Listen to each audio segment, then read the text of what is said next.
Tips and ട്രിക്സിലേക്ക് ഏവർക്കും സ്വാഗതം.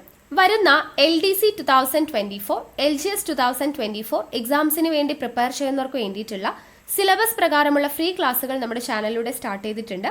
ഒരു ദിവസം 6 ക്ലാസ്സുകൾ വെച്ചാണ് നമ്മൾ നൽകുന്നത്. കാലത്ത് 6 മണിക്ക് SCRT NCRT ബേസ് ചെയ്തിട്ടുള്ള ക്ലാസ്സാണ്. നമ്മൾ ഇന്ത്യൻ ഹിസ്റ്ററി ചെയ്തു, ഇന്ത്യൻ കോൺസ്റ്റിറ്റ്യൂഷൻ ചെയ്തു. ഇപ്പോൾ നമ്മൾ സയൻസ് സ്റ്റാർട്ട് ചെയ്തിട്ടുണ്ട്.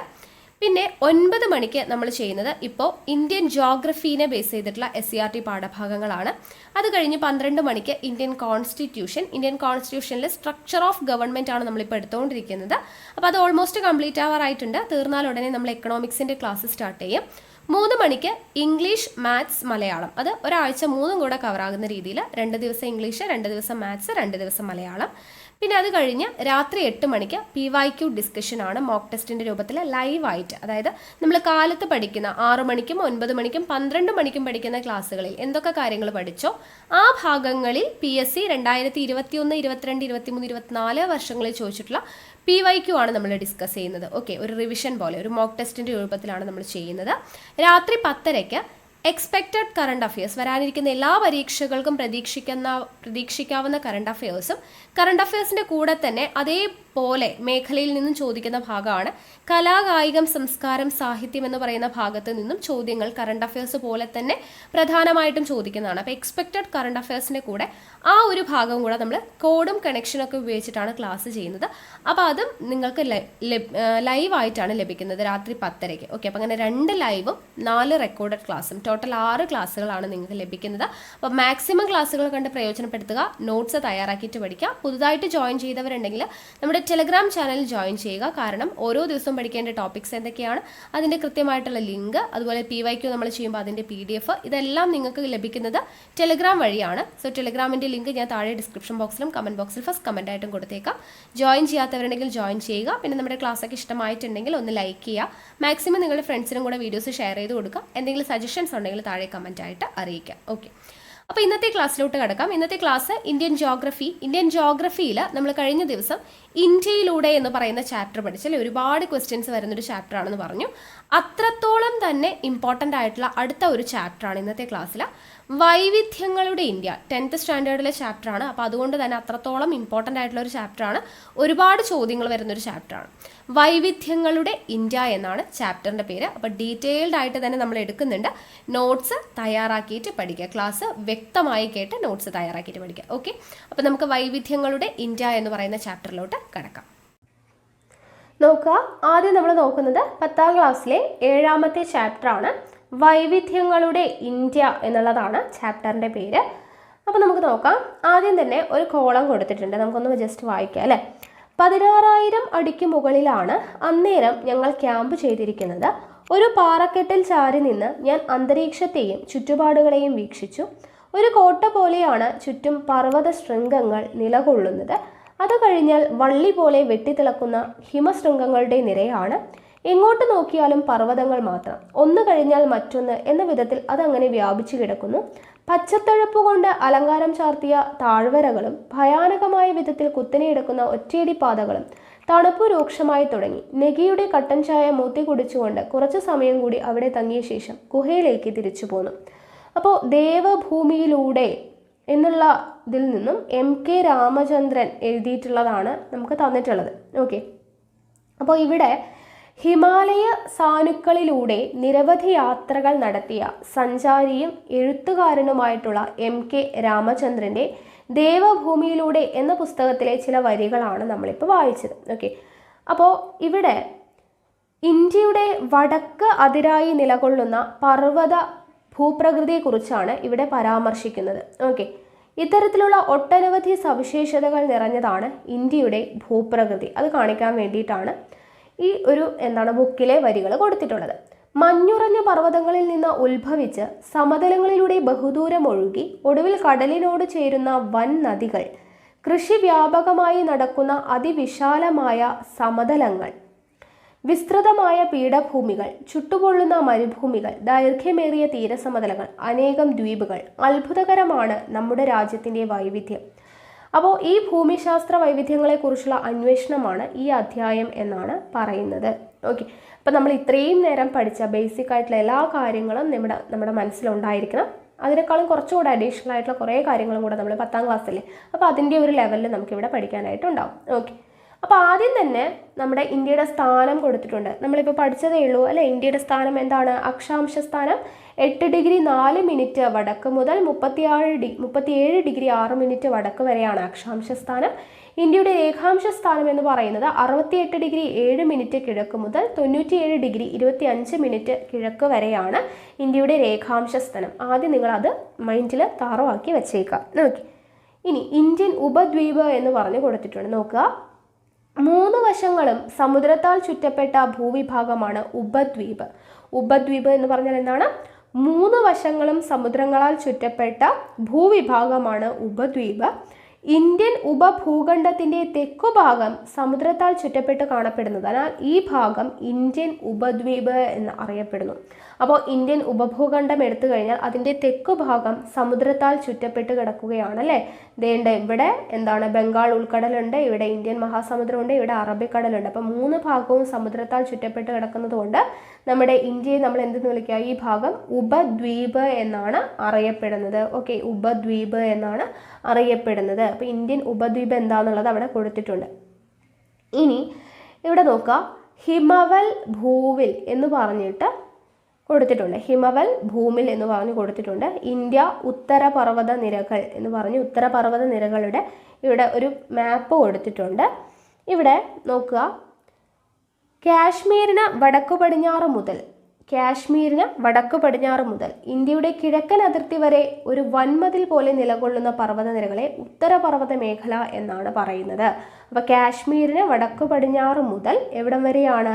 ഇന്ത്യയുടെ കിഴക്കൻ അതിർത്തി വരെ ഒരു വൻമതിൽ പോലെ ഇവിടെ ചിത്രത്തിൽ കൊടുത്തിരിക്കുന്നുണ്ടല്ലേ. അപ്പോൾ ഇതാണ് ഉത്തരപർവ്വത നിരകൾ എന്ന് പറയുന്നത്. ഓക്കെ, കാശ്മീർ വടക്കു പടിഞ്ഞാറ് മുതൽ ഇതവിടെ വടക്ക് കിഴക്ക് വരെ വ്യാപിച്ചു കിടക്കുന്നതാണ് ഉത്തരപർവ്വത മേഖല എന്ന് പറയുന്നത്. ഈ ഉത്തരപർവ്വത മേഖലയെ ട്രാൻസ് ഹിമാലയം, കിഴക്കൻ മലനിരകൾ എന്നിങ്ങനെ 3ആയിട്ട് തിരിക്കാം. അപ്പോൾ ഉത്തരപർവ്വത മേഖല എന്താണ് എന്നുള്ളത് നമ്മൾ ഇത്രയും നേരം ഡീറ്റെയിൽഡ് ആയിട്ട് കുറേ പഠിച്ചു അല്ലേ. അപ്പോൾ ഈ ഉത്തരപർവ്വത മേഖലയെ 3ആയിട്ട് ഡിവൈഡ് ചെയ്യാം. ട്രാൻസ് ഹിമാലയം, കിഴക്കൻ മലനിരകൾ എന്നിങ്ങനെ 3ആയിട്ട് തിരിക്കാം. ഓക്കെ, അപ്പോൾ ആ ഒരു തരംതിരിവാണ് ഇവിടെ കൊടുത്തിട്ടുള്ളത്. ഉത്തരപർവ്വത മേഖലയെ 3ആയിട്ട് തരംതിരിക്കാം. ട്രാൻസ് ഹിമാലയം, കിഴക്കൻ മലനിരകൾ. അതിൽ ട്രാൻസ് ഹിമാലയത്തിൽ വരുന്നതാണ് കാരക്കോറം, ലഡാക്ക്, സസ്കർ. ഓക്കെ, ട്രാൻസ് ഹിമാലയത്തിൽ വരുന്ന ആരൊക്കെയാണ്? കാരക്കോറം, ലഡാക്ക്, സസ്കർ. ഇനി ഹിമാലയത്തിൽ വരുന്നതാണ് ഹിമാദ്രി, ഹിമാചൽ, സിവാലിക്. കിഴക്കൻ മലനിരകളിൽ വരുന്നതാണ് പത്കായിബം, നാഗാ കുന്നുകൾ, ഗാരോ ഖാസി ജയന്തിയ കുന്നുകൾ, മീസോ കുന്നുകൾ എന്നിവ.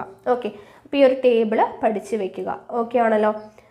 ഇനി അതിന് മുന്നേ ഇവിടെ പാമീർ പീഠഭൂമി എന്ന് പറഞ്ഞിട്ട് ലോകത്തിൻ്റെ മേൽക്കൂര എന്ന് പറഞ്ഞു കൊടുത്തിട്ടുണ്ട്. അത് ജസ്റ്റ് ഒന്ന് നമുക്ക് നോക്കാം. മധ്യേഷ്യയിൽ സ്ഥിതി ചെയ്യുന്ന പാമീർ പീഠഭൂമി അറിയപ്പെടുന്നത് ഇങ്ങനെയാണ്: ഹിന്ദുക്കുഷ്, സുലൈമാൻ, ടിയാൻഷ്യൻ, കുൻലുൻ, കാരക്കോറം മുതലായ പർവ്വതനിരകൾ പാമീർ പർവ്വതക്കെട്ടിൽ നിന്ന് വിഭിന്ന ദിശകളിലേക്ക് പിരിഞ്ഞു പോകുന്നു. കാരക്കോറം പർവ്വതനിരയുടെ തുടർച്ചയാണ് ടിബറ്റിലെ കൈലാസ പർവ്വതനിരകൾ. അപ്പോൾ പാമീർ പീഠഭൂമി അറിയപ്പെടുന്ന എന്താണ്? ലോകത്തിൻ്റെ മേൽക്കൂര എന്നാണ് പാമീർ പീഠഭൂമി അറിയപ്പെടുന്നത്. മധ്യ ഏഷ്യയിൽ സ്ഥിതി ചെയ്യുന്ന പാമീർ പീഠഭൂമി അറിയപ്പെടുന്നതാണ് ലോകത്തിൻ്റെ മേൽക്കൂര. ഹിന്ദുക്കുഷ്, സുലൈമാൻ, ടിയാൻഷാൻ, കുൻലുൻ, കാരക്കോറം മുതലായ പർവ്വതനിരകൾ പാമീർ പർവ്വതക്കെട്ടിൽ നിന്നും വിഭിന്ന ദിശകളിലേക്ക് പിരിഞ്ഞു പോകുന്നു. കാരക്കോറം പർവ്വതനിരയുടെ തുടർച്ചയാണ് എന്ത്? ടിബറ്റിലെ കൈലാസ പർവ്വതനിരകൾ. ജസ്റ്റ് ഒന്ന് വായിച്ചു വെക്കുക കേട്ടോ. ഇനി നമുക്ക് ഇവിടുത്തെ ഡിവിഷൻ ട്രാൻസ് ഹിമാലയം, കിഴക്കൻ മലനിരകൾ പഠിക്കണ്ടേ. അപ്പോൾ ആദ്യം ട്രാൻസ് ഹിമാലയമാണ് നമ്മൾ നോക്കുന്നത്.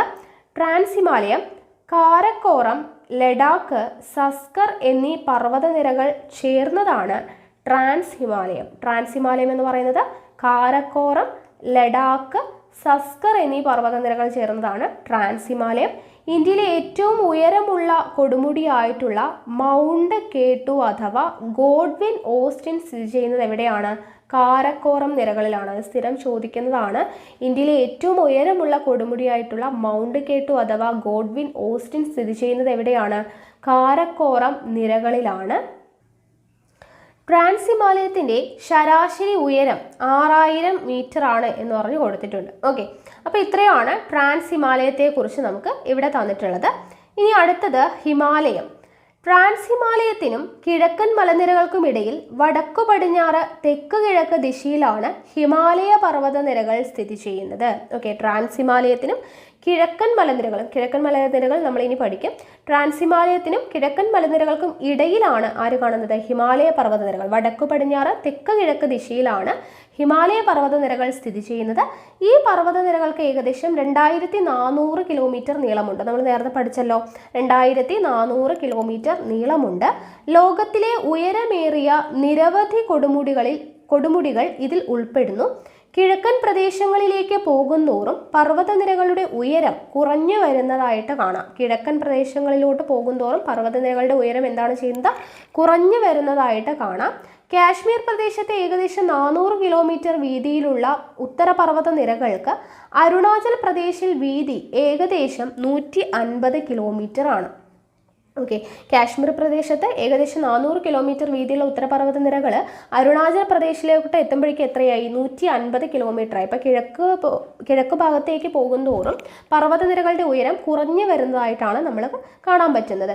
ഏകദേശം 5 ലക്ഷം ചതുരശ്ര കിലോമീറ്റർ വിസ്തൃതിയുള്ള ഈ ഭൂപ്രദേശം സമാന്തരങ്ങളായ 3 പർവ്വതനിരകൾ ഉൾപ്പെട്ടതാണ്. അവ ഓരോന്നിൻ്റെയും സവിശേഷതകൾ, അതായത് ഹിമാലയത്തിൽ വരുന്ന സമാന്തരമായിട്ടുള്ള പർവ്വതനിരകൾ, അതായത് ഹിമാദ്രി, ഹിമാചൽ, സിവാലിക്കും കൂടെ ചേർന്നാണെന്നാണ് പറഞ്ഞത്. അപ്പോൾ ഓരോ പർവ്വതനിരയുടെയും കാര്യങ്ങൾ പറയുന്നുണ്ട്. ഹിമാദ്രി എന്ന് പറയുമ്പോൾ ഏറ്റവും ഉയരം കൂടിയ നിര, ഹിമാലയത്തിലെ ഏറ്റവും ഉയരം കൂടിയ നിരയാണ് ഇത് ഹിമാദ്രി എന്ന് പറയുന്നത്. ഏറ്റവും മേലെ ഉയരെ കാണപ്പെടുന്ന ഈ ഭാഗമാണ് എന്ത്? ഹിമാദ്രി. ഇത് ഇവിടെ കാണുന്നുണ്ട് ചിത്രം അല്ലേ? ഏറ്റവും ഉയരത്തിൽ കാണപ്പെടുന്നതാണ് ഹിമാദ്രി. ശരാശരി ഉയരം 6000 മീറ്റർ ആണ്. ഗംഗ, യമുന എന്നീ നദികളുടെ ഉത്ഭവ സ്ഥാനമാണ് ഹിമാദ്രി. ഗംഗ, യമുന എന്നീ നദികളുടെ ഉത്ഭവ സ്ഥാനം ഹിമാദ്രിയാണ്. 8000 മീറ്ററിന് മുകളിൽ ഉയരമുള്ള നിരവധി കൊടുമുടികൾ സ്ഥിതി ചെയ്യുന്നു. ഉദാഹരണം കാഞ്ചൻജംഗ, നന്ദാദേവി. അപ്പോൾ കാഞ്ചൻജംഗയും നന്ദാദേവി എന്ന് പറയുന്ന കൊടുമുടികളും സ്ഥിതി ചെയ്യുന്നത് എവിടെയാണ്? ഹിമാദ്രിയിലാണ് സ്ഥിതി ചെയ്യുന്നത്. നോട്ട് ചെയ്ത് വെക്കാം കേട്ടോ. അപ്പോൾ ഏറ്റവും ഉയരം കൂടിയതാണ്. ശരാശരി 6000 മീറ്റർ ഉയരമുണ്ട്. ഗംഗ, യമുന എന്നീ നദികളുടെ ഉത്ഭവ സ്ഥാനമാണ്. കാഞ്ചൻജംഗ, നന്ദാദേവി തുടങ്ങിയ കൊടുമുടികൾ കാണപ്പെടുന്നത് ഹിമാദ്രിയിലാണ്. ഓക്കെ, അടുത്തത് ഹിമാചൽ. ഹിമാചൽ എവിടെ അടയാളപ്പെടുത്തിയിട്ടുണ്ട് നോക്കുക. ഹിമാദ്രിയുടെ തെക്ക് ഭാഗത്തായിട്ട് സ്ഥിതി ചെയ്യുന്നത് ഇവിടെ താഴെയാണ് കാണപ്പെടുന്നത് അല്ലേ? ഹിമാദ്രിയുടെ തെക്ക് ഭാഗത്തായിട്ട് സ്ഥിതി ചെയ്യുന്നു. ശരാശരി ഉയരം എത്രയാണ്? 3000 മീറ്റർ ആണ്. ഷിംല, ഡാർജിലിംഗ് തുടങ്ങിയ സുഖവാസ കേന്ദ്രങ്ങൾ ഈ പർവ്വതനിരകളുടെ തെക്കേ ചെരിവിലായിട്ട് സ്ഥിതി ചെയ്യുന്നു. അപ്പോൾ ഷിംല, ഡാർജിലിംഗ് തുടങ്ങിയ സുഖവാസ കേന്ദ്രങ്ങൾ കാണപ്പെടുന്നത് എവിടെയാണ്? ഹിമാചലിലാണ്. അടുത്തത് സിവാലിക്. സിവാലിക് എന്ന് പറയുമ്പോൾ ഹിമാചലിന് തെക്ക് ഭാഗത്തായിട്ടാണ് സ്ഥിതി ചെയ്യുന്നത്. അപ്പോൾ ഈ ഒരു പിക്ചർ നമ്മുടെ മൈൻഡിൽ ഉണ്ടെങ്കിൽ ഈസി ആയിട്ട് എഴുതാൻ പറ്റും. ഹിമാചലിന് തെക്ക് ഭാഗത്തായിട്ടാണ് സ്ഥിതി ചെയ്യുന്നത്. ശരാശരി ഉയരം 1220 മീറ്റർ ആണ്. 1220 മീറ്റർ. ഹിമാലയൻ നദികൾ ഈ പർവ്വതനിരയെ മുറിച്ചുകൊണ്ട് ഒഴുകുന്നതിനാൽ പലയിടങ്ങളിലും തുടർച്ച നഷ്ടപ്പെടുന്നു. നീളമേറിയതും വിസ്തൃതവുമായ താഴ്വരകൾ കാണപ്പെടുന്നു. ഓക്കെ, നീളമേറിയതും വിസ്തൃതവുമായിട്ടുള്ള താഴ്വരകൾ കാണപ്പെടുന്നു. ഇവയെ ഡൂണുകൾ. അപ്പോൾ ഡൂണുകൾ കാണപ്പെടുന്നത് എവിടെയാണ്? സിവാലിക്കിലാണ്. ഉദാഹരണം ഡെറാഡൂൺ. ഓക്കെ, അപ്പോൾ ഡൂണുകൾ കാണപ്പെടുന്നത് സിവാലിക്കിലാണ്. ഷിംല, ഡാർജിലിംഗ് തുടങ്ങിയ സുഖവാസ കേന്ദ്രങ്ങൾ ഹിമാചലിലാണ്. അതുപോലെ തന്നെ കാഞ്ചൻജംഗ, നന്ദാദേവി തുടങ്ങിയിട്ടുള്ള കൊടുമുടികൾ കാണപ്പെടുന്നത് ഹിമാദ്രിയിലാണ്. ഓക്കെ, അപ്പോൾ നമ്മൾ എന്താണ് ഇപ്പോൾ പഠിച്ചത്? ഹിമാലയത്തിൻ്റെ 3 പ്രധാനപ്പെട്ട പർവ്വതനിരകളാണ്, അതിൽ സമാന്തരമായിട്ട് വരുന്ന പർവ്വതനിരകളാണ് പഠിച്ചത്. ഇനി ഉത്തരപർവ്വത മേഖലകളിലെ ചുരങ്ങൾ എന്ന് പറഞ്ഞിട്ട് കൊടുത്തിട്ടുണ്ട്. വളരെ വളരെ ഇമ്പോർട്ടൻ്റ് ആണ് ഈ ഒരു ടേബിള്. അപ്പോൾ പർവ്വതനിരകൾ മുറിച്ചു കടക്കാൻ സഹായകമായ സ്വാഭാവിക മലയിടുക്കുകളാണ് എന്ത്? ചുരങ്ങൾ. ചുരങ്ങൾ എന്ന് പറഞ്ഞാൽ എന്താണ്? പർവ്വതനിരകൾ മുറിച്ചു കടക്കാൻ സഹായകമായിട്ടുള്ള സ്വാഭാവികമായിട്ടുള്ള മലയിടുക്കുകളെയാണ് ചുരങ്ങൾ എന്ന് പറയുന്നത്. അമ്പരചുംബികളായ പർവ്വതനിരകൾക്ക് ഇരുവശങ്ങളിലുമുള്ള ജനസംസ്കാരങ്ങളെ തമ്മിൽ ബന്ധിപ്പിക്കുന്നതിൽ ഈ പാതകൾക്കുള്ള പങ്ക് ചെറുതൊന്നുമില്ല. അപ്പോൾ നമുക്ക് ഇവിടെ ഇമ്പോർട്ടൻ്റ് ആയിട്ട് വരുന്ന എന്താണ്? ഓരോ ചുരവും അത് ബന്ധിപ്പിക്കുന്ന പ്രദേശങ്ങളും വളരെയധികം ഇമ്പോർട്ടൻ്റ് ആണ്. അപ്പോൾ നമുക്ക് ഇവിടെ ഇപ്പോൾ SCRT ടെക്സ്റ്റിൽ തന്നിട്ടുള്ളത് ഇതൊക്കെയാണ്. അപ്പോൾ നമുക്ക് നോക്കാം. ലിപ്പുലേഖ് ചുരം ഉത്തരാഖണ്ഡിനെയും ടിബറ്റിനെയും തമ്മിൽ ബന്ധിപ്പിക്കുന്നതാണ്. നമ്മളിപ്പോൾ ഇന്ത്യയിലെ ചുരങ്ങളും ബന്ധിപ്പിക്കുന്ന പ്രദേശങ്ങളും കോഡ് ഉപയോഗിച്ചിട്ട് വീഡിയോ ചെയ്തിട്ടുണ്ടായിരുന്നു. അപ്പോൾ അത് ആവശ്യമുള്ളവർ കണ്ടു നോക്കിക്കഴിഞ്ഞാൽ എല്ലാ ചുരങ്ങളും അതിൻ്റെ കോഡ് വെച്ച് നമുക്ക് പഠിക്കാനായിട്ട് പറ്റും. ഓക്കെ, അപ്പോൾ ലിപ്പുലേഖ ചുരം ഉത്തരാഖണ്ഡിനെയും ടിബറ്റിനെയും തമ്മിലാണ് ബന്ധിപ്പിക്കുന്നത്. ഷിപ്കില ചുരം ഹിമാചൽ പ്രദേശിനെയും ടിബറ്റിനെയും തമ്മിലാണ് ബന്ധിപ്പിക്കുന്നത്. സോജില ചുരം ശ്രീനഗറിനെയും കാർഗിലിനെയും തമ്മിലാണ് ബന്ധിപ്പിക്കുന്നത്. നാഥുല ചുരം സിക്കിമിനെയും ടിബറ്റിനെയും തമ്മിലാണ് ബന്ധിപ്പിക്കുന്നത്. ഓക്കെ, അപ്പോൾ ലിപ്പുലേഖ് ഉത്തരാഖണ്ഡിനെയും ടിബറ്റിനെയും തമ്മിലാണ് ബന്ധിപ്പിക്കുന്നത്. ഷിപ്കില ഹിമാചൽ പ്രദേശിനെയും ടിബറ്റിനെയും തമ്മിൽ, സോജില ശ്രീനഗറിനെയും കാർഗിലിനെയും തമ്മിൽ, നാഥുല ചുരം സിക്കിമിനെയും ടിബറ്റിനെയും. ഇപ്പം ഇതിലെ നാഥുല ചുരമൊക്കെ സ്ഥിരം ചോദിക്കുന്നതാണ്, ഇമ്പോർട്ടൻ്റ് ആണ്, ഈ ഒരു ടേബിൾ പഠിച്ചു വയ്ക്കുക. ഓക്കെ, ഈ ഭൂപ്രദേശത്തിൻ്റെ ഉയരക്രമം അനുസരിച്ച് വ്യത്യസ്തങ്ങളായിട്ടുള്ള സസ്യജാലങ്ങൾ ഈ പർവ്വത പ്രദേശങ്ങളിൽ കാണപ്പെടുന്നു. സമുദ്രനിരപ്പിൽ നിന്നും 1000 മുതൽ 2000 മീറ്റർ ഉയരങ്ങളിൽ ഓക്ക്, ചെസ്നൗട്ട്, മേപ്പിൾ തുടങ്ങിയ വൃക്ഷങ്ങളും അതിനു മുകളിലേക്കുള്ള ഉയരങ്ങളിൽ ദേവദാരു, സ്പ്രൂസ് തുടങ്ങിയ സ്തൂപികാഗ്ര വൃക്ഷങ്ങളും കാണപ്പെടുന്നു. അപ്പോൾ ഏതൊക്കെയാണ്? ഓക്ക്, ചെസ്നട്ട്, മേപ്പിൾ തുടങ്ങിയ വൃക്ഷങ്ങളും ദേവദാരു, സ്പ്രൂസ് തുടങ്ങിയ സ്തൂപികാഗ്ര വൃക്ഷങ്ങളും ഇവിടെ കാണപ്പെടുന്നുണ്ട്. ഓക്കെ, ഇനി ഇവിടെ ഹിമവാന്റെ ജനനം എന്ന് പറഞ്ഞു കൊടുത്തിട്ടുണ്ട്. നോക്കുക, ഇന്ത്യൻ ഫലകവും യൂറേഷ്യൻ ഫലകവും കൂട്ടിമുട്ടിയപ്പോൾ ഇവയ്ക്കിടയിൽ സ്ഥിതി ചെയ്തിരുന്ന തെഥീസ് സമുദ്രത്തിൻ്റെ അടിത്തട്ട് സമ്മർദ്ദത്താൽ മടങ്ങി ഉയർന്നാണ് ഹിമാലയ പർവ്വതനിരകൾ രൂപപ്പെട്ടത് എന്നാണ് ശാസ്ത്രജ്ഞരുടെ നിഗമനം. ഇവിടെ നിന്ന് കണ്ടെത്തിയിട്ടുള്ള സമുദ്രജീവികളുടെ ഫോസിലുകൾ ഈ വാദത്തിന് അനുകൂലമായ തെളിവുകളാണ്. അപ്പോൾ നമ്മൾ പഠിച്ചിട്ടുണ്ട് ഫലകചലന സിദ്ധാന്തം എന്ന് പറഞ്ഞിട്ട് ചെറിയ ക്ലാസ്സിൽ പഠിച്ചിട്ടുണ്ട് അല്ലേ. അപ്പോൾ അത് നമ്മൾ ഇനി വരുന്ന ചാപ്റ്ററിൽ പഠിക്കുന്നുണ്ട് കേട്ടോ, വേൾഡ് ജിയോഗ്രഫി പഠിക്കുന്ന സമയത്ത് പഠിക്കുന്നുണ്ട്. അപ്പോൾ പറഞ്ഞുതരാം. അപ്പോൾ ഇന്ത്യൻ ഫലകവും യൂറേഷ്യൻ ഫലകവും തമ്മിൽ കൂട്ടിമുട്ടിയപ്പോൾ ഇവിടേക്കിടയിൽ സ്ഥിതി ചെയ്തിരുന്ന തെഥീസ് സമുദ്രത്തിൻ്റെ അടിത്തട്ട് സമ്മർദ്ദത്താൽ മടങ്ങി ഉയർന്നാണ് ഹിമാലയ പർവ്വത നിരകൾ രൂപപ്പെട്ടത് എന്നുള്ളതാണ് ശാസ്ത്രജ്ഞന്മാരൊക്കെ പറയുന്നത് എന്നാണ് പറയുന്നത്. ഓക്കെ, അപ്പോൾ അതവിടെ നിൽക്കട്ടെ. ഇനി കിഴക്കൻ മലനിരകൾ, നമ്മൾ ട്രാൻസ് ഹിമാലയം പഠിച്ചു, ഹിമാലയം പഠിച്ചു, കിഴക്കൻ മലനിരകളാണ് അടുത്ത പഠിക്കുന്നത്. സമുദ്രനിരപ്പിൽ നിന്ന് ഏകദേശം 500 മുതൽ 3000 മീറ്റർ വരെ ഉയരമുള്ള ഈ പ്രദേശം പൂർവാചൽ എന്നും അറിയപ്പെടുന്നു. അപ്പോൾ കിഴക്കൻ മലനിരകളുടെ മറ്റൊരു പേരാണ് പൂർവാചൽ. പൂർവ്വം എന്ന് വെച്ചാൽ എന്താണ്? കിഴക്കാണ് അല്ലേ. അപ്പോൾ പൂർവാചൽ എന്നും അറിയപ്പെടുന്നുണ്ട്. ലോകത്തിലെ തന്നെ ഏറ്റവും കൂടുതൽ മഴ ലഭിക്കുന്ന പ്രദേശമായ ചിറാപുഞ്ചി എവിടെയാണ്? നമ്മളിപ്പോൾ ചിറാപുഞ്ചിയുടെ കാര്യം 3 പ്രാവശ്യമായി പറയണം അല്ലേ. അപ്പോൾ ലോകത്തിലെ ഏറ്റവും കൂടുതൽ മഴ ലഭിക്കുന്ന പ്രദേശമാണ് ചിറാപുഞ്ചി. ചിറാപുഞ്ചി എവിടെയാണ്? കിഴക്കൻ മലനിരകളിലാണ് അല്ലെങ്കിൽ പൂർവാചലിലാണ് സ്ഥിതി ചെയ്യുന്നത്. ഈ പ്രദേശത്ത് നിബിഡമായ ഉഷ്ണമേഖലാ മഴക്കാടുകളുണ്ട്. ഓക്കെ, ഉഷ്ണമേഖല മഴക്കാടുകൾ ഉണ്ട്. ഇനി ഹിമവാന്റെ മടിത്തട്ടിലെ ജീവിതം എന്താണെന്ന് നോക്കാം. മൃഗപരിപാലനമാണ് ജനങ്ങൾ അനുവർത്തിക്കുന്ന ഒരു ജീവിത മാർഗം. ഇവിടുത്തെ പുൽമേടുകളെ ആശ്രയിച്ചാണ് മൃഗപരിപാലനം. കാശ്മീർ, ഹിമാചൽ പ്രദേശ് എന്നിവിടങ്ങളിൽ വ്യാവസായിക അടിസ്ഥാനത്തിൽ ചെമ്മരിയാടുകളെ വളർത്തുന്നു.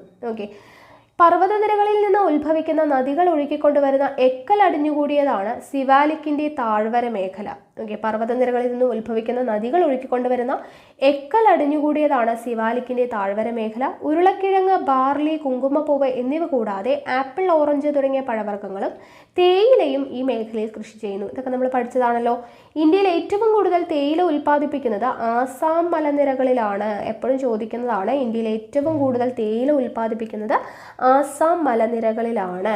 ഓക്കെ, ഏറെ പ്രകൃതി ഭംഗിയുള്ള ഉത്തരപർവ്വത മേഖല വിനോദസഞ്ചാരികളുടെ പറുദീസയാണ്. ഓക്കെ, വിനോദസഞ്ചാരികളുടെ പറുദീസയാണ് ഉത്തരപർവ്വത മേഖല. സിംല, ഡാർജിലിംഗ്, കുളു, മണാലി തുടങ്ങിയ സുഖവാസ കേന്ദ്രങ്ങൾ ഇവിടെയാണ്. അപ്പോൾ ഉത്തരപർവ്വത മേഖലയിലാണ് സിംല, ഡാർജിലിംഗ്, കുളു, മണാലി തുടങ്ങിയ സുഖവാസ കേന്ദ്രങ്ങൾ. ഇത് നമ്മൾ പഠിച്ചതാണ് അല്ലേ. ഇനി ഉത്തരപർവ്വത മേഖലയുടെ പ്രാധാന്യം, നമ്മൾ കുറേ പ്രാധാന്യം അവിടെ പഠിച്ചു, അതൊക്കെ തന്നെയാണ് ഇവിടെയും വരുന്നത്. നോക്കുക, പുരാതന കാലം മുതൽ തന്നെ വടക്കു പടിഞ്ഞാറ് നിന്നുള്ള വൈദേശിക ആക്രമണങ്ങളിൽ നിന്ന് ഒരു പരിധി വരെ നമ്മളെ സംരക്ഷിച്ചു പോരുന്നു അല്ലേ. കോട്ടയായിട്ട് വർത്തിക്കുന്നു എന്ന് പറഞ്ഞ് പഠിച്ചില്ലേ. അപ്പോൾ എന്താണ്, നമ്മളെ വൈദേശിക ആക്രമണങ്ങളിൽ നിന്ന് സംരക്ഷിച്ചു വരുന്നു.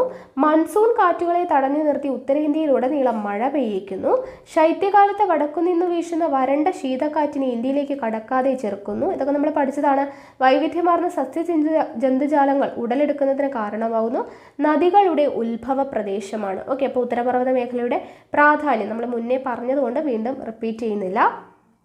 നോക്കുക, ഹിമാലയത്തിലെ മഞ്ഞുമൂടിയ കൊടുമുടികളും ഹിമാനികളും ശുദ്ധജലത്തിൻ്റെ വൻ ശേഖരങ്ങളാണ്. ഹിമാലയത്തിലെ മഞ്ഞുമൂടിയ കൊടുമുടികളും ഹിമാനികളും ശുദ്ധജലത്തിൻ്റെ വൻ ശേഖരങ്ങളാണ്.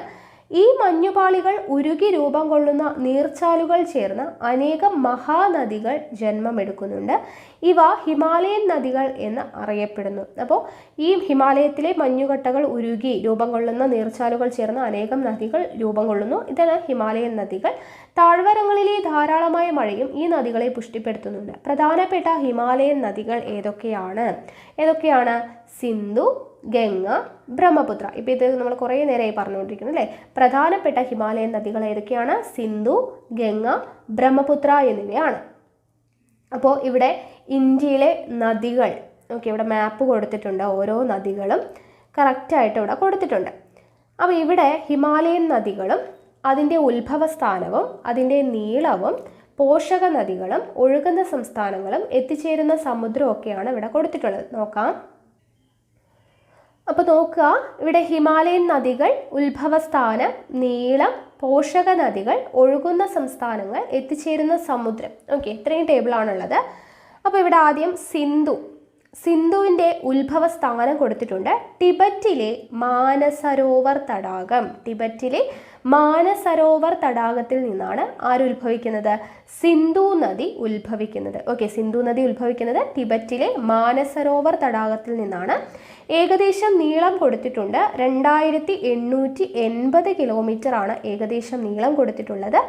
ഈ നദിയുടെ 709 കിലോമീറ്റർ മാത്രമേ ഇന്ത്യയിലൂടെ ഒഴുകുന്നുള്ളൂ. അപ്പോൾ ഇന്ത്യയിലൂടെ ഒഴുകുന്ന നീളം ചോദിച്ചു കഴിഞ്ഞാൽ 709 കിലോമീറ്റർ ആണ്. സിന്ധു നദിയുടെ ആകെ നീളം 2880 കിലോമീറ്റർ. ഇന്ത്യയിലൂടെ ഒഴുകുന്ന നീളം ചോദിച്ചു കഴിഞ്ഞാൽ 709 കിലോമീറ്റർ ആണ്. ഇനി പ്രധാനപ്പെട്ട പോഷക നദികൾ ആണ് കൊടുത്തിട്ടുള്ളത്. അപ്പോൾ ഇവിടെ ജലം കൊടുത്തിട്ടുണ്ട്, ബാക്കി ഡോട്ടുകളാണ് കൊടുത്തിട്ടുള്ളത്, നമ്മൾ പൂരിപ്പിക്കാനാണ്. അപ്പോൾ ഏതൊക്കെയാണ് സിന്ധു നദിയുടെ പ്രധാനപ്പെട്ട പോഷക നദികൾ? ജലം കൂടാതെ ചിനാബുണ്ട്. നിങ്ങൾ എഴുതി ചേർക്കുക കേട്ടോ. ചിനാബുണ്ട്, അതുപോലെ തന്നെ രവിയുണ്ട്, ബിയാസ് ഉണ്ട്, സത്ലജ് ഉണ്ട്. ഏതൊക്കെയാണ്? ചിനാബ്, രവി, ബിയാസ്, സത്ലജ്. ഇതൊക്കെയാണ് സിന്ധുവിൻ്റെ പ്രധാനപ്പെട്ട പോഷക നദികൾ. ജലം, ചിനാബ്, രവി, ബിയാസ്, സത്ലജ്. ഇനി ഒഴുകുന്ന സംസ്ഥാനങ്ങൾ അല്ലെങ്കിൽ കേന്ദ്രഭരണ പ്രദേശം ഏതാണ്? ജമ്മു കാശ്മീർ. ജമ്മു കാശ്മീരാണ്. അത് നിങ്ങളിവിടെ ഫില്ല് ചെയ്യുക കേട്ടോ. എത്തിച്ചേരുന്ന സമുദ്രം ഏതാണ്? അറബിക്കടലാണ്. അപ്പോൾ ഇത്രയും കിട്ടിയല്ലോ. സിന്ധുവിൻ്റെ ഉത്ഭവസ്ഥാനം ടിബറ്റിലെ മാനസരോവർ തടാകം. ഏകദേശം നീളം 2780 കിലോമീറ്റർ ആണ്. ഇന്ത്യയിലൂടെ ഒഴുകുന്ന നീളം 709 കിലോമീറ്റർ ആണ്. പോഷക നദികൾ ഏതൊക്കെയാണ്? ജലം, ചിനാബ്, രവി, ബിയാസ്, സത്ലജ്. ഒഴുകുന്ന സംസ്ഥാനം അല്ലെങ്കിൽ കേന്ദ്രഭരണ പ്രദേശം ചോദിച്ചു കഴിഞ്ഞാൽ ജമ്മു കാശ്മീരാണ് കേന്ദ്രഭരണ പ്രദേശമാണ്. എത്തിച്ചേരുന്ന സമുദ്രം അറബിക്കടലാണ്. ക്ലിയർ. ഇനി അടുത്ത നദി ഗംഗാ നദിയുടെ ഉത്ഭവം എവിടെയാണ്?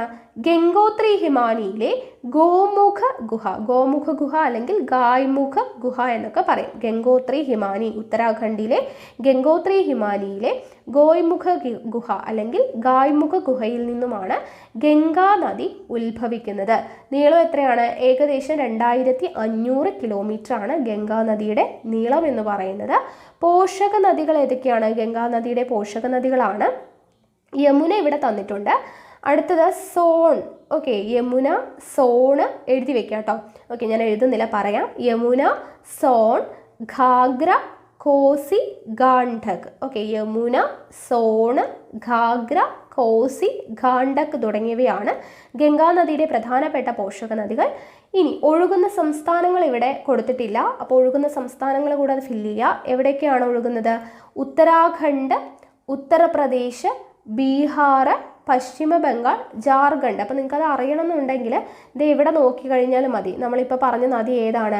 ഗംഗാ നദിയാണ്. അപ്പോൾ ഗംഗ എന്ന് പറഞ്ഞിട്ട് കൊടുത്തിട്ടുള്ളത് ഇവിടെ നോക്കിയാൽ മതി. ഇവിടെ ഗംഗ അടയാളപ്പെടുത്തിയിരിക്കുന്നത് കണ്ടോ? ഗംഗ അടയാളപ്പെടുത്തിയിട്ടുണ്ട്. അപ്പോൾ അടയാളപ്പെടുത്തിയ സംസ്ഥാനങ്ങൾ നോക്കിക്കഴിഞ്ഞാൽ നമുക്ക് എവിടേക്കാണ് ഒഴുകുന്നത് എന്നുള്ളത് കൃത്യമായിട്ട് മനസ്സിലാക്കാനായിട്ട് പറ്റും. ആണല്ലോ. അപ്പോൾ ഗംഗാ നദി ഇതേ ഇവിടെ നിന്ന് ഇങ്ങനെ പോയി ഇതേ ഇങ്ങനെ ഒഴുകി അങ്ങനെ കൊടുത്തിട്ടുണ്ട്. ആ പിക്ചർ ഒന്ന് നോക്കുക കേട്ടോ. അപ്പോൾ ഞാൻ ജസ്റ്റ് ഇപ്പോൾ വേഗം നമ്മൾ പറയുന്നുണ്ട്. പിക്ചർ നോക്കിക്കൊണ്ടിരുന്നാൽ സമയം ഒത്തിരി പോകും. അപ്പോൾ ഞാൻ പറയുന്നുണ്ട്, സംസ്ഥാനങ്ങൾ എഴുതി വെച്ചേക്കുക. ഗംഗാനദി ഒഴുകുന്നത് ഉത്തരാഖണ്ഡ്, ഉത്തർപ്രദേശ്, ബീഹാർ, പശ്ചിമ ബംഗാൾ, ജാർഖണ്ഡ് തുടങ്ങിയ സംസ്ഥാനങ്ങളിലൂടെയാണ് ഒഴുകുന്നത്. എത്തിച്ചേരുന്നത് എവിടെയാണ്?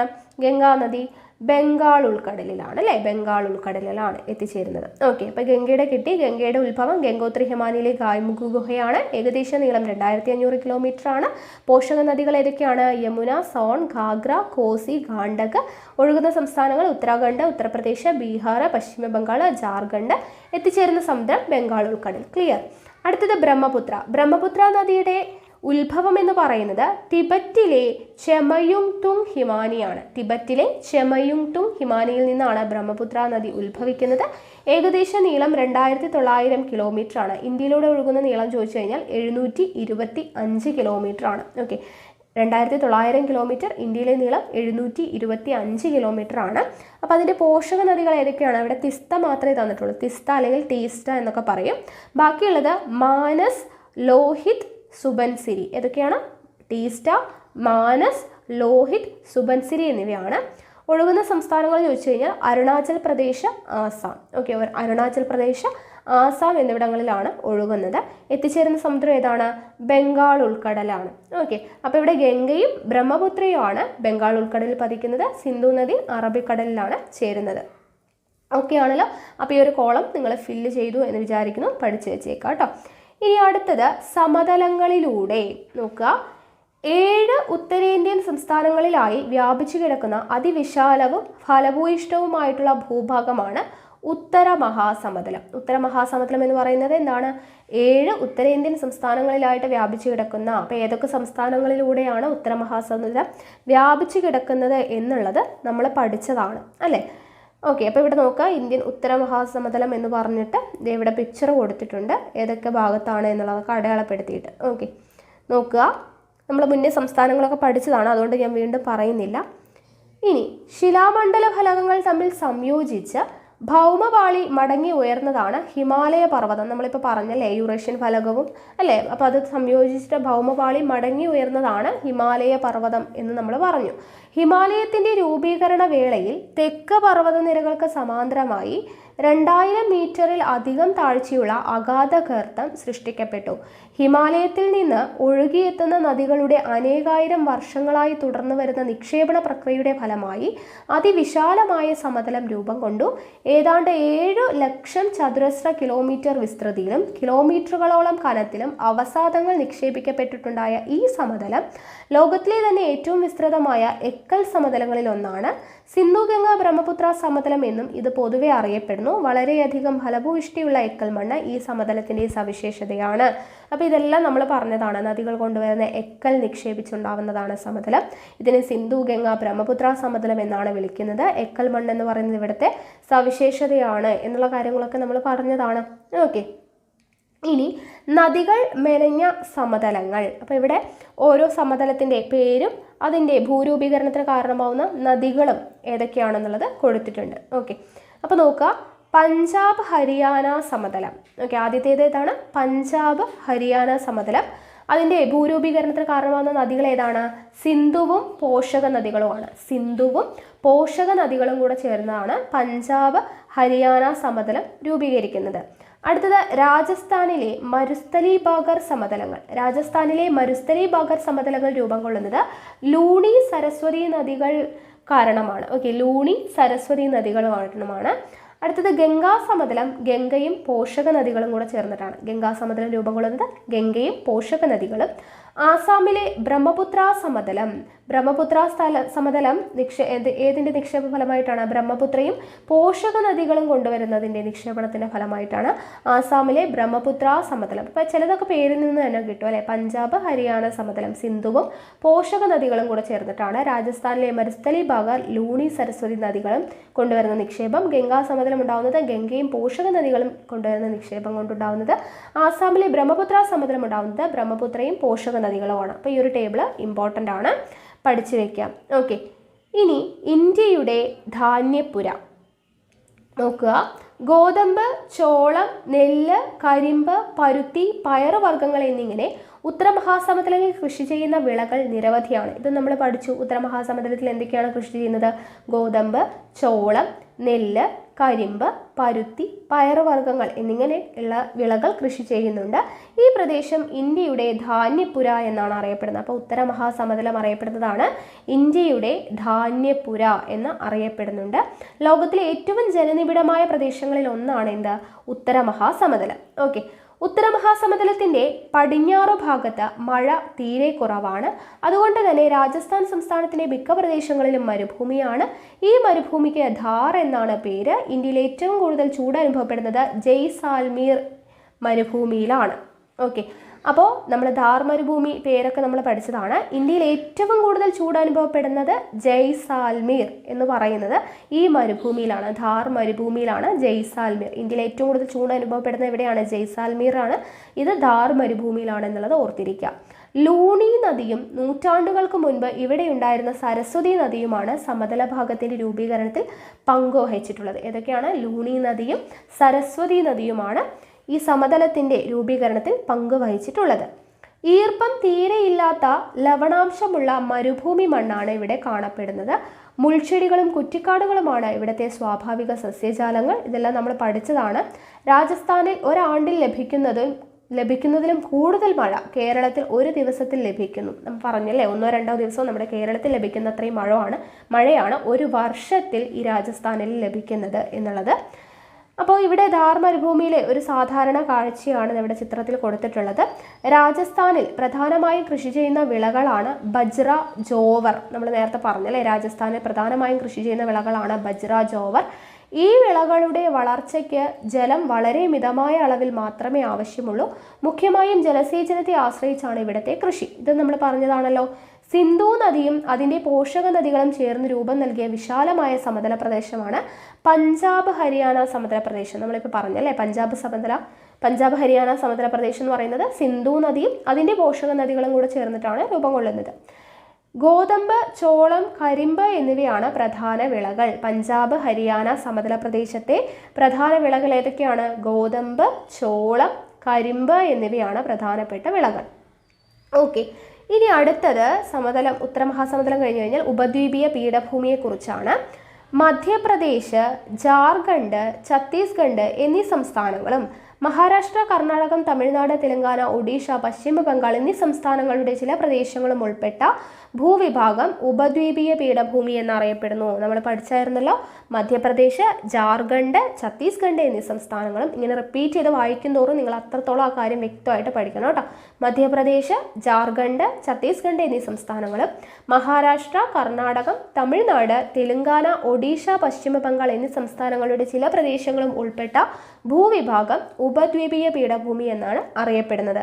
ഉറപ്പേറിയ ശിലകളാൽ നിർമ്മിതമായ ഉപദ്വീപീയ പീഠഭൂമി ഇന്ത്യയിലെ ഏറ്റവും വിസ്തൃതവും പഴക്കം ചെന്നതുമായിട്ടുള്ള ഭൂവിഭാഗമാണ്. ഓക്കെ, ഉറപ്പേറിയ ശിലകളാൽ നിർമ്മിതമായ ഉപദ്വീപീയ പീഠഭൂമി ഇന്ത്യയിലെ ഏറ്റവും വിസ്തൃതവും പഴക്കം ചെന്നതുമായിട്ടുള്ള ഭൂവിഭാഗമാണ്. ഉപദ്വീപീയ പീഠഭൂമിയിലെ വൈവിധ്യമാർന്ന ഭൗതിക സവിശേഷതകളാണ് നമ്മുടെ ഭൂപടത്തിൽ തന്നിട്ടുള്ളത്. ഓക്കെ, ഇവിടെ നോക്കുക, ഉപദ്വീപീയ പീഠഭൂമിയുടെ പിക്ചർ നേരെ കറക്റ്റായിട്ട് കൊടുത്തിട്ടുണ്ട്. നോക്കുക, നിമ്നോന്നതികൾ നിറഞ്ഞ ഈ ഭൂവിഭാഗത്തിൻ്റെ വിസ്തൃതി ഏകദേശം 15 ലക്ഷം ചതുരശ്ര കിലോമീറ്റർ ആണ്. ഓക്കെ, 15 ലക്ഷം ചതുരശ്ര കിലോമീറ്റർ.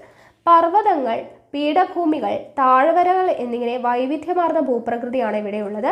ഈ മേഖലയിലെ ഏറ്റവും ഉയരമേറിയ കൊടുമുടിയാണ് ആനമുടി. അപ്പോൾ ആനമുടിയുടെ ഹൈറ്റ് കൊടുത്തിട്ടുണ്ട് 2695 മീറ്റർ ആണ്.